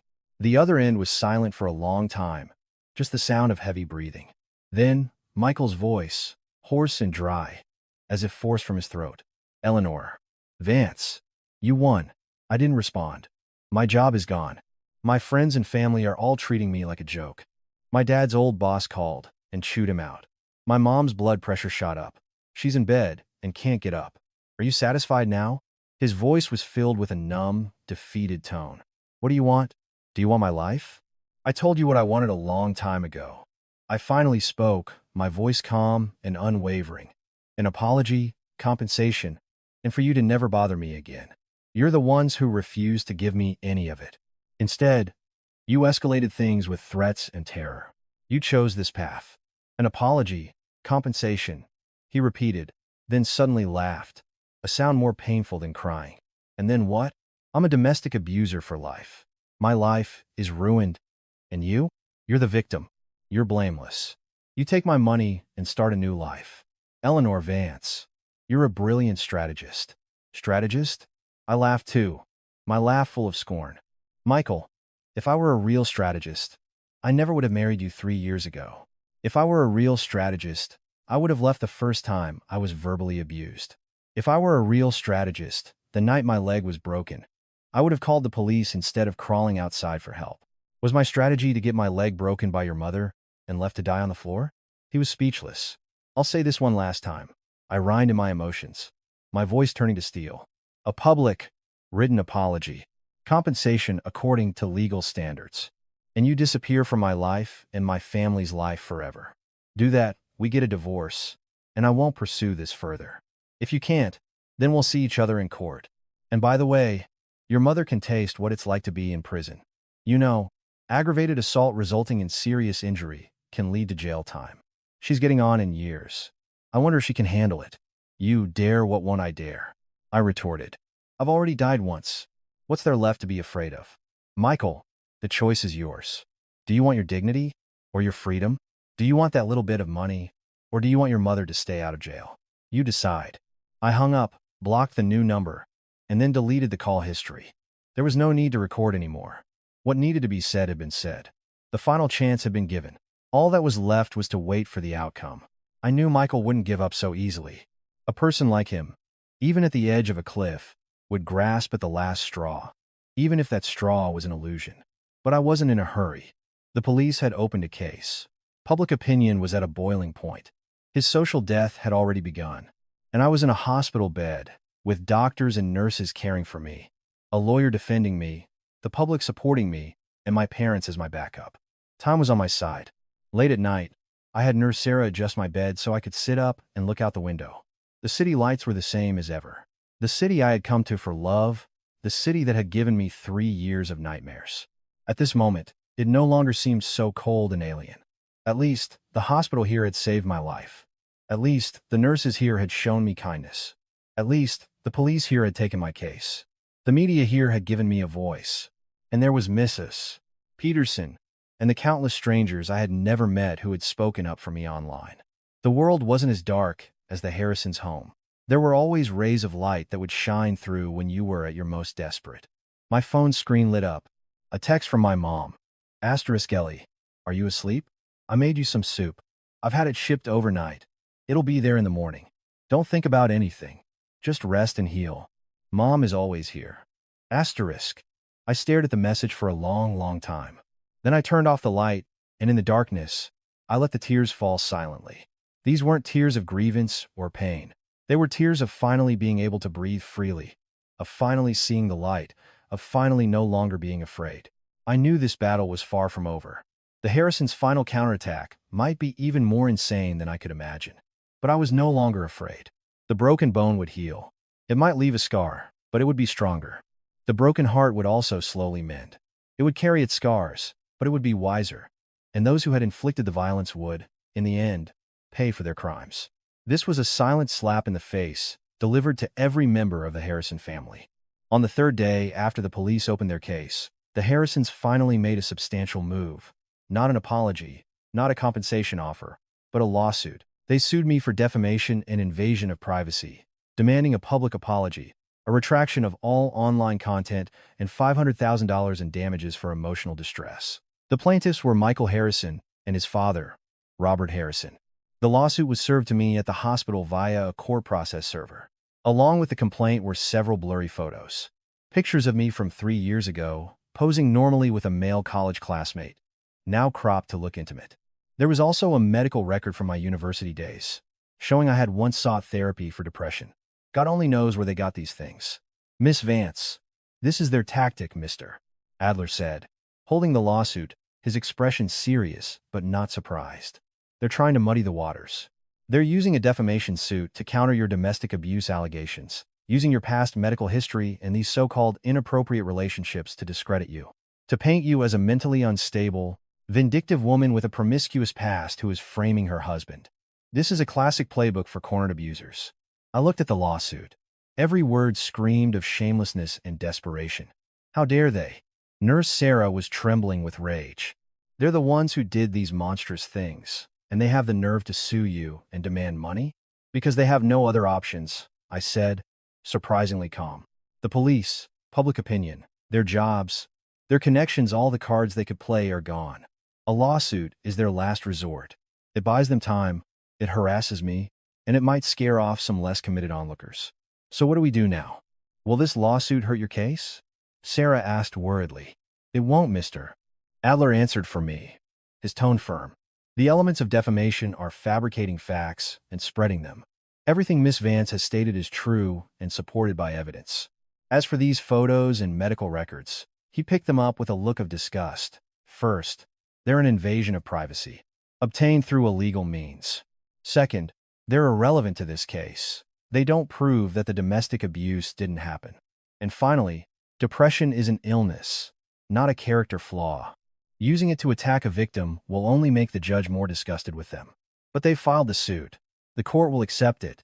There will be hearings. We'll have to go through the process. I looked at Mr. Adler. This will drag on for a long time, won't it? Mr. Adler nodded. Discovery, motions, trial, appeals. It could take 6 months, maybe a year or 2. That's what they want. To wear you down your time, your energy, your money, and force you to compromise. Then let them drag it out, I said, my finger tapping on the lawsuit. Mr. Adler, we're filing in a countersuit. Sue Michael Harrison and Carol Harrison for aggravated assault. Sue them for unlawful confinement. Sue them for making terroristic threats. Combine their lawsuit against me with our suit against them. They want a legal battle? I'll give them one. A countersuit will take time to prepare, Mr. Adler hesitated. And while your injury assessment is sufficient for a civil case, pursuing criminal charges through a private prosecution is a lengthy process. Most importantly, I'm concerned about your mental and physical state. I can handle it. I cut him off. They want to play the long game. Let's see who breaks first. I knew this would be a war of attrition. The Harrisons had lost their jobs and reputations, but they still had a house, even if I had paid for most of it in some savings. I had my parents' support and a good lawyer, but a prolonged legal battle would be a huge strain. But I also knew I couldn't back down. If I retreated now, all my previous efforts would be for nothing. The Harrisons would be emboldened, and I would forever live under the shadow of being labeled a slanderer. One more thing, I added. Let's make their lawsuit public. And those photos and the medical record. Since they've decided to abandon all decency, let's show everyone just how indecent they can be. Make it public? Mr. Adler was a bit surprised. That could affect the court proceedings. They dared to submit it as evidence. Why should we be afraid to make it public? I give a cold laugh.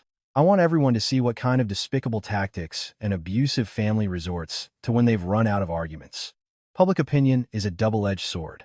If they want to use it to pressure me, they should be prepared for the backlash. Mr. Adler nodded. I understand. But we must be careful about how we release it, the wording. We can't give them any ammunition. I'll leave that to you. The night the lawsuit was made public, Michael sent me a long text from a new number. There were no threats, no screaming. Just a plea that bordered on a complete breakdown. Ellie. Stop. I'm begging you. Mom is in the hospital. She had a stroke from the high blood pressure. She's paralyzed on one side. Dad's hair turned white overnight. He gets pointed at and cursed every time he leaves the house. I've lost my job. All my friends are gone. People recognize me on the street and spit at me. Our family is finished. Do you really have to hunt us down to the very end? Those photos and the medical record. My dad got them through a contact. It wasn't my idea. I know I was wrong. My whole family was wrong. We'll apologize. A public apology. You can have the house. You can have the money. Just drop the countersuit. Make the online posts disappear. Make all of this end. I can't take it anymore. I really can't. Every day I wake up to endless curses. My life is ruined. Do you really want me to die? For the sake of the 3 years we were married, please, give my family, a way out. I'm begging you. Asterisk. I stared at the message for a long time. Carol Harrison had a stroke, was paralyzed. The news was a bit of a shock. But on reflection, it made sense. A domineering, controlling person like her, suddenly going from the queen of her castle to a reviled public figure, from an abuser to a potential felon. The immense psychological shock and fear were enough to break an elderly person's health.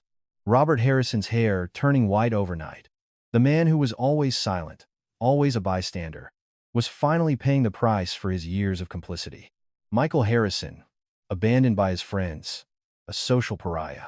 It all sounded so tragic, so pitiful. The old me might have softened. I might have thought, asterisk, have I gone too far? Should I give them a chance? Asterisk. But not anymore. I opened the reply box and typed, one letter at a time, asterisk Michael. So now you know how to beg for mercy. Do you remember what it felt like when I was lying on the kitchen floor with a broken leg, begging you to take me to the hospital? Do you have any idea what my life has been like for the last 3 years? Your mother's stroke is her karma. Your father's white hair, his punishment for complicity. As for you losing everything, you brought it all on yourself. Don't talk to me about the 3 years we were married. From the moment you watched me writhe in agony on the floor and told me it was my punishment, there was nothing left between us. You want a way out? Fine.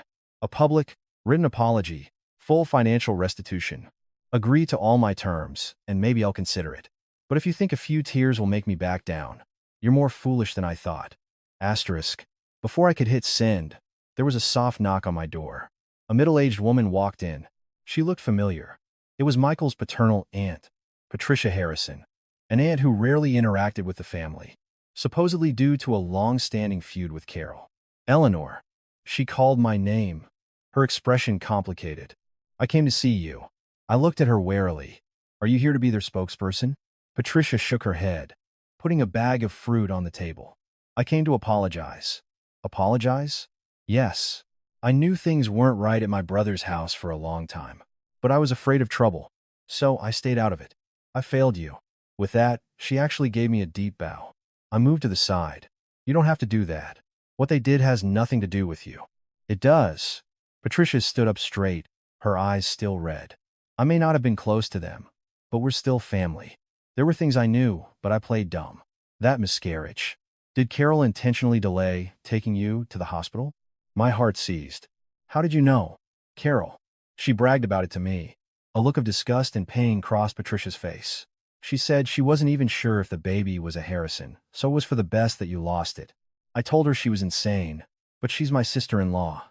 I didn't dare say more. When I saw you were physically okay afterwards, I just let it go. So it was true. The suspicion I had never wanted to explore, the one my parents had wanted to investigate, but I had stopped them, was true. And your debit card, Patricia continued. Carol always had it, right? Every time you went to visit your parents, did she go through your luggage? Afraid you were taking things? When your parents came to visit, was she always sour-faced and rude? With every detail she recounted, my face grew paler. You knew all of this? I knew. Patricia closed her eyes in pain. I tried to talk to them. I argued with them. It was useless. My brother is terrified of his wife. Michael always sides with his mother. I'm just an aunt who married out of the family. What could I do? I just stayed away, out of sight, out of mind. But I never imagined they could be this evil. To beat you. To beat you like this. She covered her face and began to sob. This time, I didn't comfort her. Knowing and staying silent is a form of complicity. Her guilt was real, but my forgiveness was not hers to receive right now. After she had cried for a while and composed herself, I spoke. Aunt Patricia, you didn't just come here today to apologize, did you?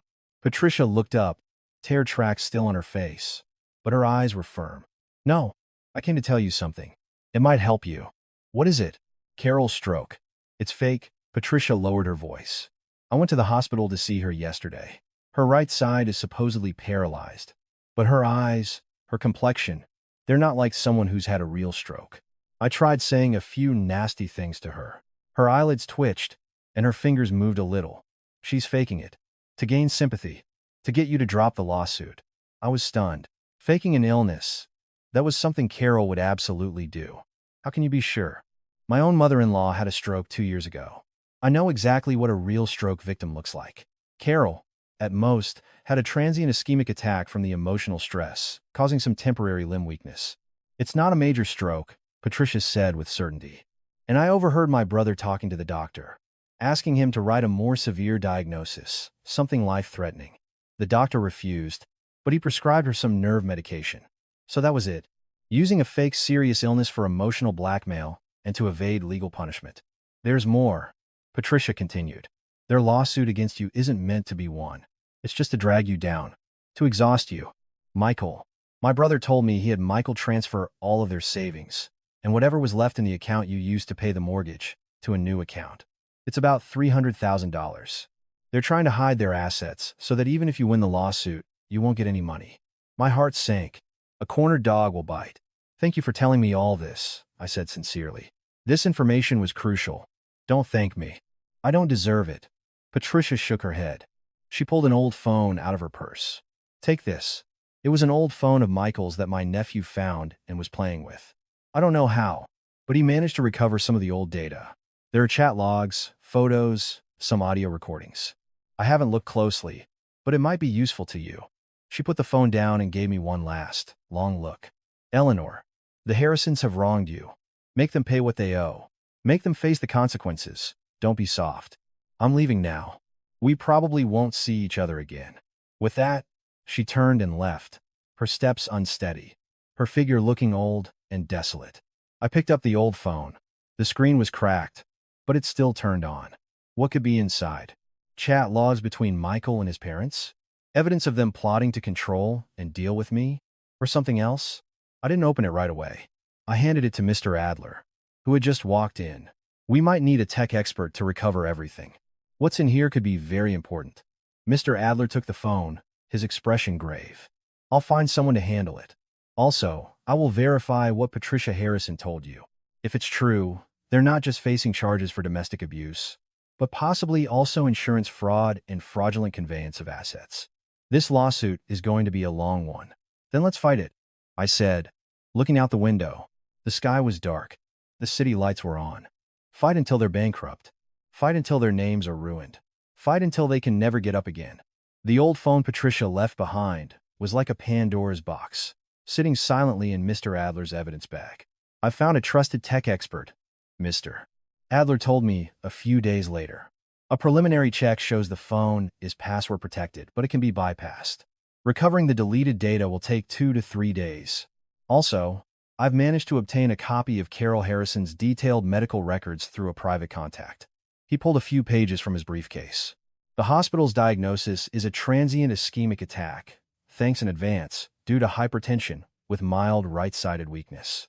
In layman's terms, a mini-stroke. It's a far cry from the paralyzing, life-threatening condition she's been claiming. Furthermore, the attending physician noted in the chart, patient's family repeatedly requested a more severe diagnosis, which was refused. So she was faking it, or at least, grossly exaggerating. As for hiding their assets, Mr. Adler pushed up his glasses. I've already filed a motion for a prejudgment asset freeze. However, the known bank accounts in their names have a combined balance of less than $5,000. The account you used for the mortgage was emptied of $280,000 in 5 separate cash withdrawals on the 3rd day after the incident. The person making the withdrawals was Robert Harrison.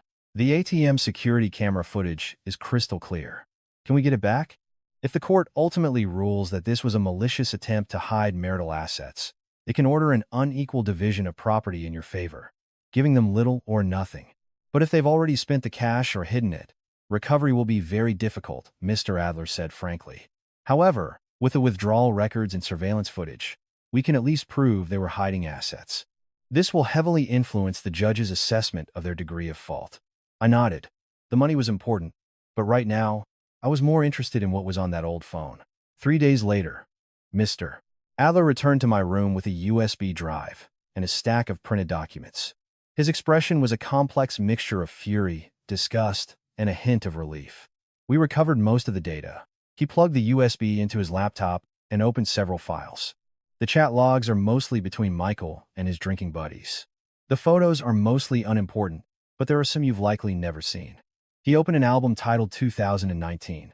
It contained our wedding photos, where we looked sweet and happy. But as he scrolled further, the tone of the photos changed. There was a shot of my exhausted back as I cooked dinner, a side profile of me asleep at my desk after working late, my pale face after being discharged from the hospital following my miscarriage. The photos were all taken surreptitiously, like candid shots. He was secretly photographing me. It's worse than that. Mr. Adler opened another hidden folder.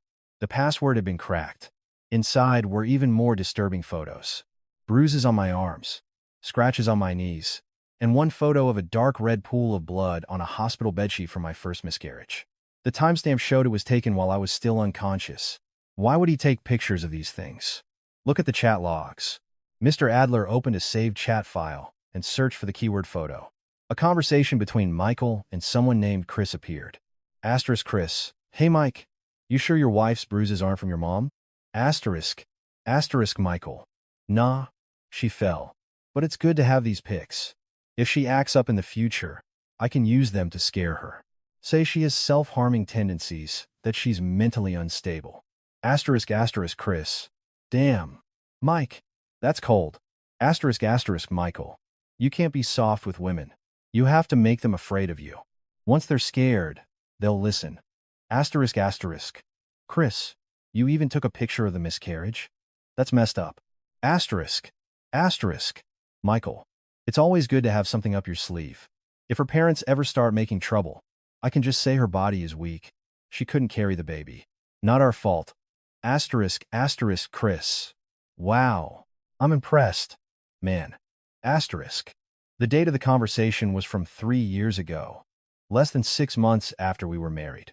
So, from that early on, he had been plotting, saving his get-out-of-jail-free cards, treating me not as a person, not as a wife, but as an object to be tamed and controlled. A chill ran up my spine, spreading through my entire body. I gripped the bedsheet, my knuckles turning white. There are audio recordings too. Mr. Adler's voice pulled me back from the icy abyss. He played an audio file. First, there was the background noise of a family gathering. Then Carol's shrill voice. Asterisk Robert. Did you see that? She says one thing about the vegetables being salty, and Michael immediately starts putting food on her plate, coddling her. What is this?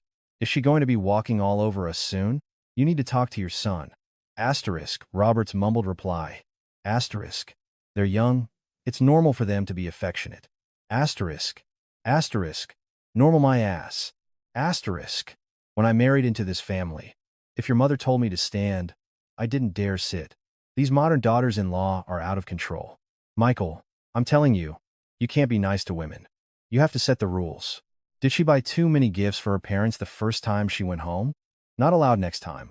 Where's her debit card? Have you gotten it yet? Asterisk Michael's voice, tinged with a cold amusement.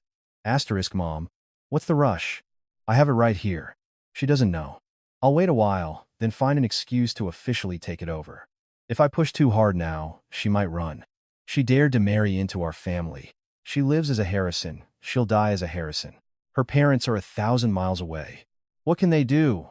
Asterisk Carol snorted. Asterisk good. And shouldn't she be getting a checkup? Take her to that clinic I know. See if she can even have children. If she can't, get it fixed. If it can't be fixed, divorce her. Don't let her waste our family's time for a grandchild. Asterisk asterisk. I know, Mom. Asterisk. The recording ended. The date was 1 month after my first miscarriage. So that's what was behind the pressure to have a grandchild, a cold, calculated assessment. My body, in their eyes, was just a reproductive tool. If the tool was defective, fix it. If it couldn't be fixed, discard it. There's one more. Mr. Adler's voice was low. It's from the night your leg was broken. He played another audio file. It began with a dull thud of the rolling pin hitting bone and my own piercing scream. Then came Carol's curses, Robert's weak attempts to intervene, and Michael's chilling line, "This is your punishment for not listening." What followed was the sound of my pained moans on the floor, set against the background of the family eating, watching TV, and laughing, a hellish contrast. The recording lasted for nearly an hour, until the sound of me crawling to the window faded away. They were still discussing the plot of a TV show. Mr. Adler stopped the audio. The room was deathly quiet. I was shaking all over. It wasn't fear. It was a bone-deep cold, a profound sense of absurdity. What kind of den of demons had I been living in for the last 3 years? The family, the marriage I had thought was right for me. It had all been a meticulously planned campaign of taming and enslavement from the very beginning. And I had been foolish enough to think that if I was just good enough, just patient enough, I could earn a shred of warmth. Miss Vance. Mr. Adler's voice brought me back to reality. This evidence is extremely powerful. The chat logs, the photos, the recordings, especially the last one, which captures the entire assault and their subsequent indifference. This is no longer just a civil dispute. This is concrete proof of criminal acts. Aggravated assault, unlawful confinement, verbal abuse. We can pursue all of them. He paused. Moreover, this evidence shows that this wasn't a one-time, heat-of-the-moment act. It was long-term, premeditated physical and psychological abuse. In court, this will be an overwhelming blow. I took a deep breath, then slowly exhaled, trying to calm myself. Can this evidence send them to prison? Aggravated assault resulting in serious bodily injury carries a sentence of several years. Combined with the evidence of long-term abuse, the malicious nature of the act, their arrogant behavior afterwards, the hiding of assets, and the retaliatory lawsuit, the judge will likely consider all these as aggravating factors during sentencing. Carol was the primary perpetrator. Her age and her illness, even if fake, might be taken into consideration, but Michael, as a husband who condoned and facilitated the abuse, will have a hard time escaping conviction. Robert's role as an accomplice will also be examined, Mr. Adler analyzed. More importantly, with this evidence, their defamation suit against you will collapse.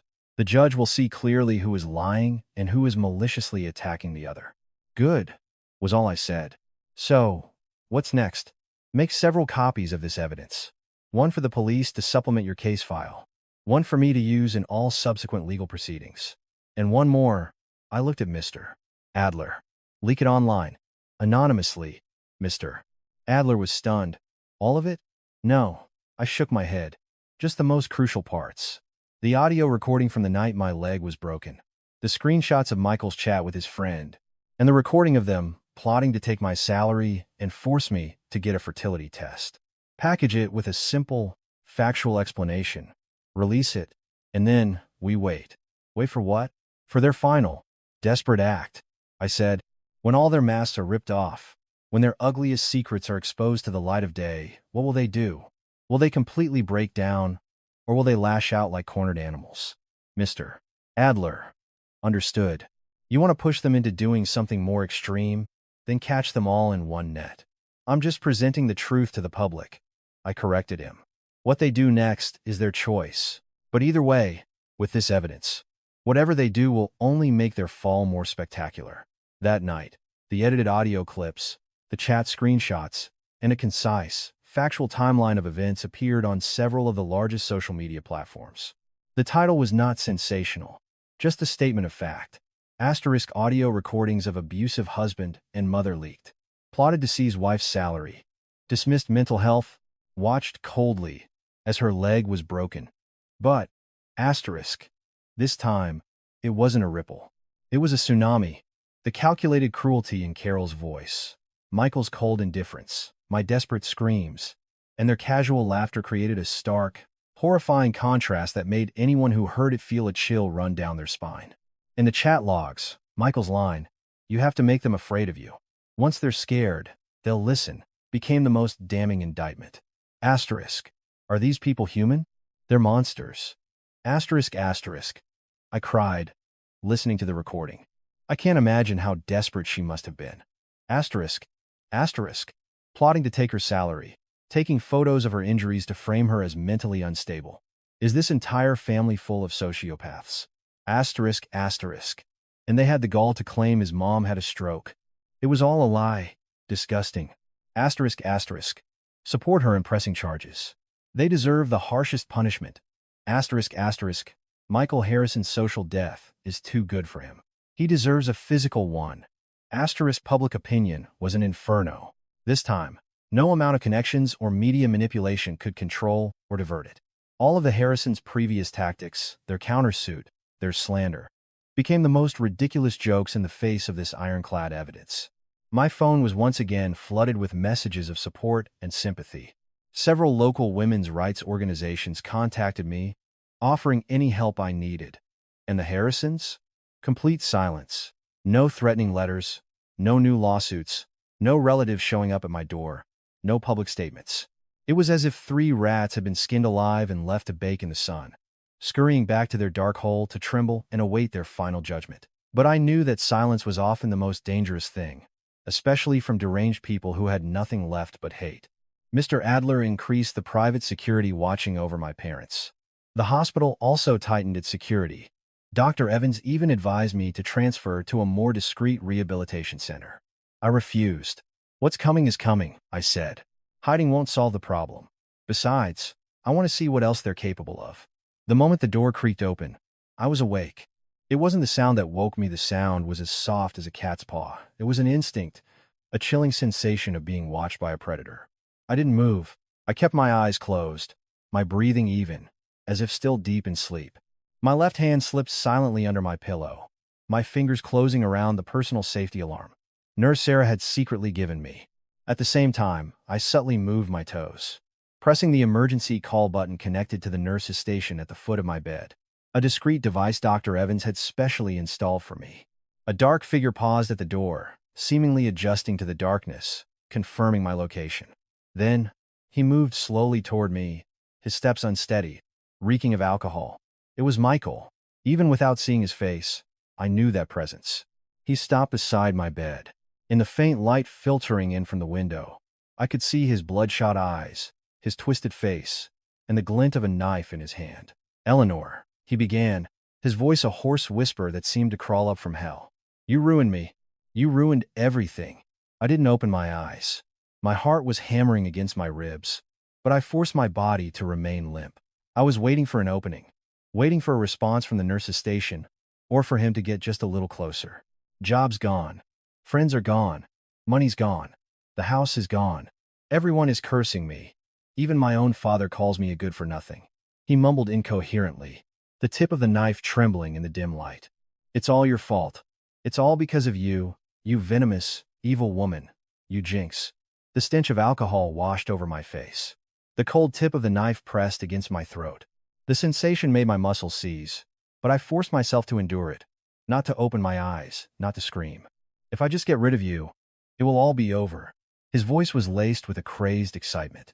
"You won't be able to sue me anymore. All that stuff online will disappear. I'll still be Michael Harrison. I can start over."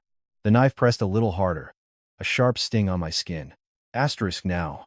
Asterisk. I snapped my eyes open, and with all my strength, I swung my left hand, the one holding the alarm, smashing it against his temple. Simultaneously, my right hand shot up to grab his knife-wielding wrist, while I drove the knee of my cast-encased left leg hard into his lower abdomen. Ah! The piercing shriek of the alarm shattered the pre-dawn silence. The high-decibel sound momentarily stunned Michael. The pain from the blow to his temple and the hard cast ramming into his gut made him cry out, his grip on the knife loosening for a fraction of a second. I used that chance to roll off the other side of the bed, landing hard on the floor. A searing pain shot through my left leg, but I couldn't care. I screamed at the top of my lungs, "Help! He's trying to kill me!" The door to my room burst open. Two security guards rushed in, followed by a frantic nurse Sarah and a doctor. The lights flicked on, flooding the room. Michael, blinded by the sudden light and the rush of people, was momentarily dazed. He stared at us blankly, the knife still in his hand, as if he didn't understand what was happening. "Get him! He has a knife!" Sarah screamed. The guards reacted instantly. One lunged for the knife while the other twisted Michael's arm behind his back. Michael struggled, roaring like a caged animal, but he was quickly subdued, his face pressed to the floor. The knife clattered to the side. I sat on the floor, clutching my neck. I could feel a warm liquid trickling through my fingers. The tip of the knife had broken the skin. It wasn't deep, but it was bleeding. "Ellie!" Nurse Sarah rushed to my side, her face draining of all color when she saw the blood on my neck. "Doctor, quickly!" The doctor quickly examined my wound, applying pressure and bandaging it. One of the guards had already called the police, while the other held down Michael, who was still thrashing and cursing. "Eleanor Vance, I'll kill you. I want to kill you. I'll haunt you even after I'm dead." Michael, pinned to the floor, screamed himself hoarse, his bloodshot eyes wild with madness. The police arrived swiftly. The lead officer took one look at the scene, and his brow furrowed. After a brief questioning, he slapped handcuffs on Michael. "Breaking into a hospital room with a knife, suspected attempted murder," the officer said, shaking his head at Michael being led away. "The evidence is overwhelming. You're not getting out of this." As Michael was being taken away, he kept turning his head to glare at me, the hatred in his eyes almost tangible. "Miss Vance, we'll need you to come to the station to give a detailed statement," an officer said to me. "She's in shock, and her neck is injured." Nurse Sarah stood in front of me. "Can't you take her statement here at the hospital?" "I'll cooperate," I said, my voice hoarse. I knew that this time, Michael was finished. Attempted murder, on top of the domestic abuse and prior threats. A long prison sentence awaited him. I was halfway through my statement when a commotion erupted in the hallway. Carol and Robert Harrison had somehow arrived. Carol was in a wheelchair, pushed by Robert. Her face was sallow, but her eyes were still venomous. She was wailing, "My son! Let my son go. It's that bitch who framed him. She drove him crazy." Robert, his face streaked with tears, was pleading with the police and security guards who were blocking their way. "It's a misunderstanding. It's all a misunderstanding. My son just came to visit his wife." He was emotionally distraught. He didn't mean it. When they saw me, my neck bandaged, sitting in a wheelchair giving a statement to the police, Carol's wails ceased, replaced by vicious curses. "Eleanor Vance. You jinx. You homewrecker. Why don't you just die? Give me back my son." Robert, on the other hand, dropped to his knees in front of the police, tears and snot running down his face. "Officer, I'm begging you. Please be lenient. My son was just confused. He didn't mean it. It was this woman. She drove him insane. You see all that stuff online? It's all lies she made up." The lead officer looked at them coldly. "Whether it's a lie or not, the law will decide. Right now, the evidence is clear. Michael Harrison attacked someone with a knife, suspected of attempted murder. You are his family. If you continue to cause a disturbance here and insult the victim, we can arrest you for obstruction of justice." Carol was about to scream again, but Robert desperately held her back. He looked up at me, his eyes filled with pleading. "Eleanor, Eleanor, I'm begging you. For the sake of the 3 years you were married, please, forgive Michael. He's still young, he can't go to prison. Whatever you want, we'll give you. The house, the money, all of it. Please, just drop the charges. Please, just tell the police it was a misunderstanding, that he was drunk, that he didn't mean it." I looked at him silently. The man who had once stood by coldly and watched me get my leg broken was now kneeling on the floor, a pathetic, sobbing mess. "A misunderstanding?" I finally spoke, my voice raspy from my injured throat. "When he held a knife to my neck, that wasn't a misunderstanding. When he called me a venomous woman, a jinx, and said he had to kill me to start over, that wasn't a misunderstanding either. I paused, watching their faces turn ashen. I spoke each word clearly. That night, when my leg was broken, when I was lying on the kitchen floor, in so much pain I thought I was going to die, and you were all in the living room, eating, watching TV, and laughing, did you ever think about forgiving me? When Michael lost his job and was being cursed by everyone, you felt sorry for him. What about me? The torment I endured for 3 years? My broken leg? The night I almost died? The child I lost? Who felt sorry for me then? You want me to forgive him? Who will forgive me? My voice was soft, but in the quiet hallway, it reached every ear. Carol opened her mouth, but nothing came out. She slumped in her wheelchair, her eyes vacant. Robert, as if all his strength had been drained, collapsed onto the floor, covering his face and letting out choked sobs. The police escorted them away. By the time I finished my statement, dawn was breaking. The morning sun shone into the chaotic hospital room. Dr. Evans came to check my wound personally, confirming it was just a surface cut, with no damage to any major arteries or nerves. But he said the psychological trauma was significant, and I needed to rest. You're transferring, Dr. Evans said, his tone non-negotiable, to a private rehabilitation center. It's quieter. The security is better. It's not safe for you here anymore. This time, I didn't refuse. The transfer was arranged quickly. I was moved to a serene, private rehabilitation center in the suburbs. A private room, professional care, and strict visitor control. My parents, upon hearing the news, rushed over immediately. Seeing the bandage on my neck, my mother burst into tears. My father just held my hand tightly, his eyes red, but he couldn't speak. Mom, I'm okay. I comforted them. It's all over. Was it really over? I didn't know. The wounds on my body would heal. The scar on my neck would fade, and my leg would slowly recover. But some things, once broken inside, could never be put back together again. A few days later, Mr. Adler brought an update on the case.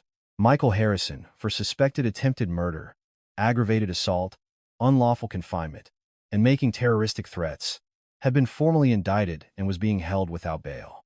Carol Harrison, for suspected aggravated assault and verbal abuse, was released on bail pending trial due to her age and medical condition, real or not. Robert Harrison, as an accomplice and for obstruction, would also face legal consequences. As for their defamation suit against me, it had been dismissed by the court due to a lack of evidence and the plaintiff's own criminal charges. Also, Mr. Adler handed me a file, based on the evidence you provided, and the large cash withdrawals from their accounts. The court has made a preliminary ruling that the Harrisons engaged in a malicious attempt to hide marital assets. In the upcoming divorce asset division, you will have a decisive advantage. The house will most likely be awarded to you, and a portion of the money they hid will be recovered. And these, Mr. Adler pulled out another stack of papers, are interview requests from several media outlets, and a publisher has contacted me, wanting to write a book about your experience. Refuse them all? I shook my head. I don't want to be a story anymore. It ends here. Mr. Adler nodded. That's probably for the best. Living a quiet life will be better for your recovery. Thank you. Mr. Adler, I said sincerely. Without you, I wouldn't have made it this far. You were strong enough on your own. Mr. Adler smiled. I just did my job. Another month passed. I could slowly walk with crutches. The scar on my neck had faded to a thin, barely visible line. My parents checked me out of the rehabilitation center and took me to the apartment they had rented for me. It wasn't large, but it was filled with sunlight and warmly decorated. Outside the window was a sycamore tree, its leaves slowly turning golden in the autumn breeze. Life seemed to have returned to a state of peace. I stopped following any news online, got a new phone number, and cut off all contact with the past. Occasionally, Mr. Adler would call to update me on the case. Michael's case had been handed over to the district attorney. Carol and Robert's cases were also proceeding. The divorce decree had been finalized. The house was mine, and the Harrisons had to pay a significant amount in damages. Everything was settled. One late autumn evening, I was taking a slow walk with my crutches in the apartment complex. The sunset painted the sky in warm oranges. My phone rang. It was an unknown local number. I hesitated, then answered. Hello? The other end was silent for a long time. Just the sound of heavy, ragged breathing. Then, an old, hoarse voice I barely recognized. Eleanor, it's me. Robert Harrison. I didn't hang up. I didn't say anything. Michael. He was sentenced to 7 years. His voice trembled. Carol. She's paralyzed. Really paralyzed. Not faking it. After she came back from the police station that day, she had another stroke out of anger. This time, it's real. She can't move half her body. Can't even speak clearly anymore. I remained silent. The house, the court is enforcing the eviction. We're moving out in 2 days. We're going back to our hometown, he choked out. Eleanor, I'm sorry. We, the Harrison family, we failed you. Are you finished? I finally spoke, my voice calm and empty. The other end was just the sound of stifled sobs. Robert Harrison, I said his full name for the first time. Keep your apology. Tell it to your son. Tell it to your wife. Tell it to your ancestors. I don't need it. I know. We don't deserve it. I just wanted to tell you. We got what we deserved. We really did. He wept, his words barely intelligible. That's your business, I said. It has nothing to do with me anymore. I hung up. The sun dipped below the horizon. The last ray of light disappeared, and the sky turned a deep indigo. The streetlights flickered on, illuminating the path home. I looked up and took a deep breath of the cool, crisp air. Winter was coming, but I knew that spring would eventually arrive, and the storm that had once broken my wings would, in the end, teach me how to fly again.